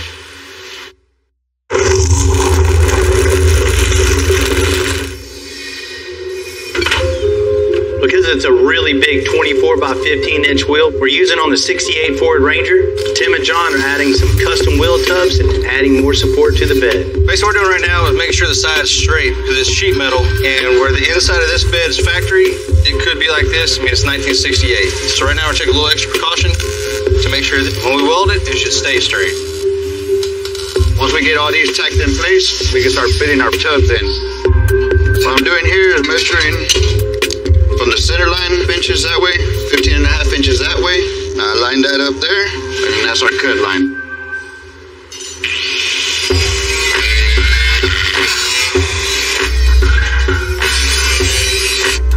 So in the back, we're running a 24 by 15 inch wide. So to make that, we gotta make a tub that goes over a 24 by 15 inch wide tire. I'm gonna take a piece of chipboard and make me a template. Now we're gonna transfer this template to the sheet metal, roll it, put it on the tub. So what we wanna do is make this tub look like it's one piece, like it was never welded together. I'll jump around, tack it, and then grind it down. It look like one tub and it was never cut in half.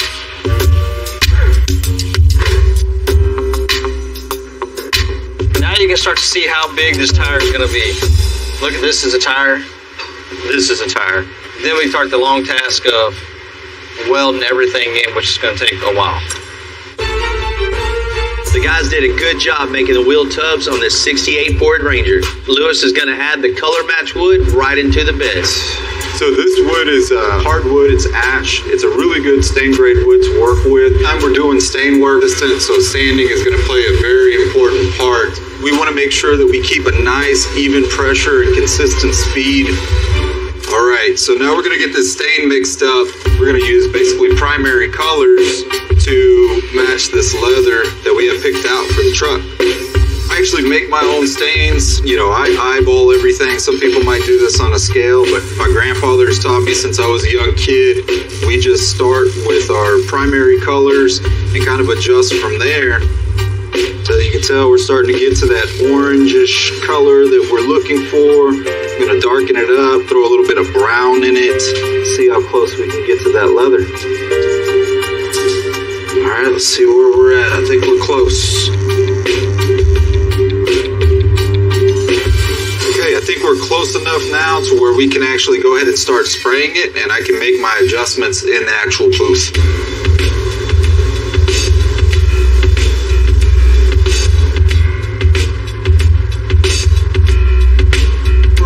Right now, so the beauty of this is we can keep going over it until we get a lot closer to this leather color that we're looking for.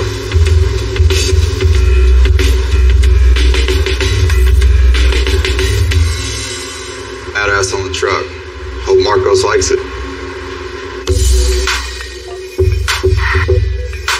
The hand-built chassis for the 68 Ford Ranger is back from powder. So now Tim and John are gonna put it together, make this thing a rolling chassis. Want to check the engine on there first? That way I know how to run lines from there. Let's roll. All right, go up, go up.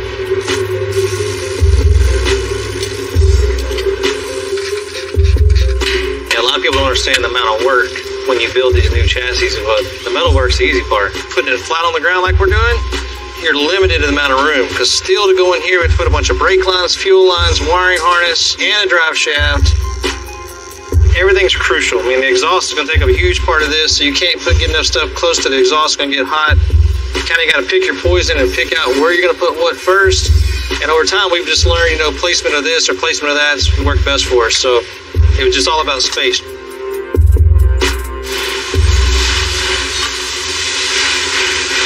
Looking good, Timmy.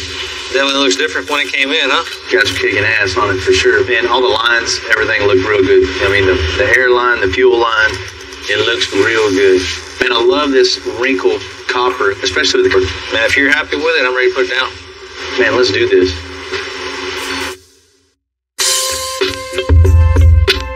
John, you know, one of the things I hate the most about custom work is, you know, sometimes you run across a job that somebody else had already started and you run across somebody else's shoddy work. I'm with you on that 100%. You're gonna sweep the floor, sweep it up right. Don't make you a pile and then brush it under the table, under a toolbox. That ain't doing it. Somebody's eventually gonna find it. The first thing you do when a car comes in is look at the chassis, look at the suspension, and there's some stuff that I wish I've never seen. Right. And you have to fix that too. Man, that's just snowballs and just sometimes you don't like what you're doing, but you have to do them, you know, and you have to do them 100%. You know, even if the person knows no one's ever going to see it, or maybe no one ever will see it, they know. They know if the job's done right or not, right? Yep. You know what you did, and we found it.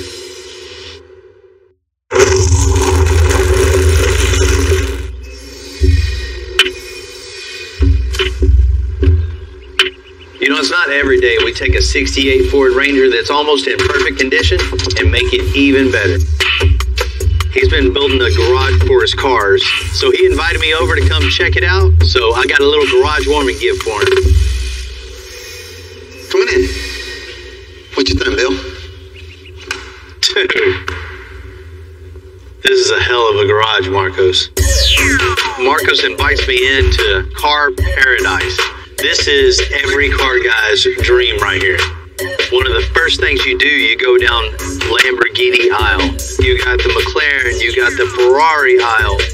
Man, you know, leave it to Marcos to build a house for his cars, you know, right next to his house. This is cool. This is just amazing. This is phase 1. I'm doing phase 2. We're going to add on that side. Well, you know what? I got something that might fit really, really good. What you got? You got a chair? You got a bar stool? Floor mat? Oh, come on, man. Oh, my God, Bill. You know, coming outside and seeing that F100 for the first time. You know, that thing looks sick. Right? You just can't go anywhere and buy one of these. He knows this is especially built for him. Oh, my. Is that low enough or what? Dude. That thing is on the ground. Late model 5.0 Coyote, supercharged. You're pushing about 750, 800 horsepower right now. 750, 100 horsepower on this thing, Bill? Wow. It started out being a nice truck, right? It looked almost new. Right. But your bar is set really, really high. And we got to come through every time. Old motor, old trans, old rear end, old everything rolled right out the shop. Totally started over. We started out building a new chassis, front to back. All new suspension. Every part of this thing underneath is all handmade. Big 24x9s in the front, 24x15s in the rear. Nice. 2 big, wide black marks wherever you go. That's what I like. I like the black mark. Marcos, you pop that hood, you see that wrinkled copper powder coat. It just ties everything in together. You know, it's all about the little details. They make customs, I mean, different from anybody else. That's it, man. Check out this interior, man. Holy crap. John and the guys really got down and, you know, built the kick panels. I see that. Carpet in there. Oh my God, look at the carpet. Right? It looks good. Just ties everything together. Freshen up these door panels. Just brought in a little feel, but it looks custom. I mean, the carpet, it was like, guys, you can see some of these cars that I got right here on my main cave. I don't even got the details that I got on this thing. What do you think back here, Marcos? Look at how wide these things are, dude. This isn't just for looks either, Marcos. The wheel and tire itself is 16 inches. Wow. And to get this all the way on the ground, the wheel tubs come up that far. There's no exaggeration here. This is what you have to get this thing all the way on the ground. It looks so smooth, so clean, like a piece of glass, like a piece of art. Right? The wood that was in here, there was no saving that. We had to come in, put brand new wood. Still gives it that classic feel. Right. But you know that is nothing but custom. It's amazing what you guys done on this thing, dude. I really appreciate that. The best thing about all this is that you know that it's all handmade. Every single detail that they did on this truck, I mean, it basically fits with that intention that it can make this thing one of the kinds. You say you want a cool truck. Oh, man. This is it. I mean, that's exactly what I had on mine when I brought him to you, and basically you made my dream come through. I got really, really special place on my garage for. I think every guy comes into work and busts their ass every day on Sunny Drive, makes things happen just like this truck right here, and I can't thank them enough.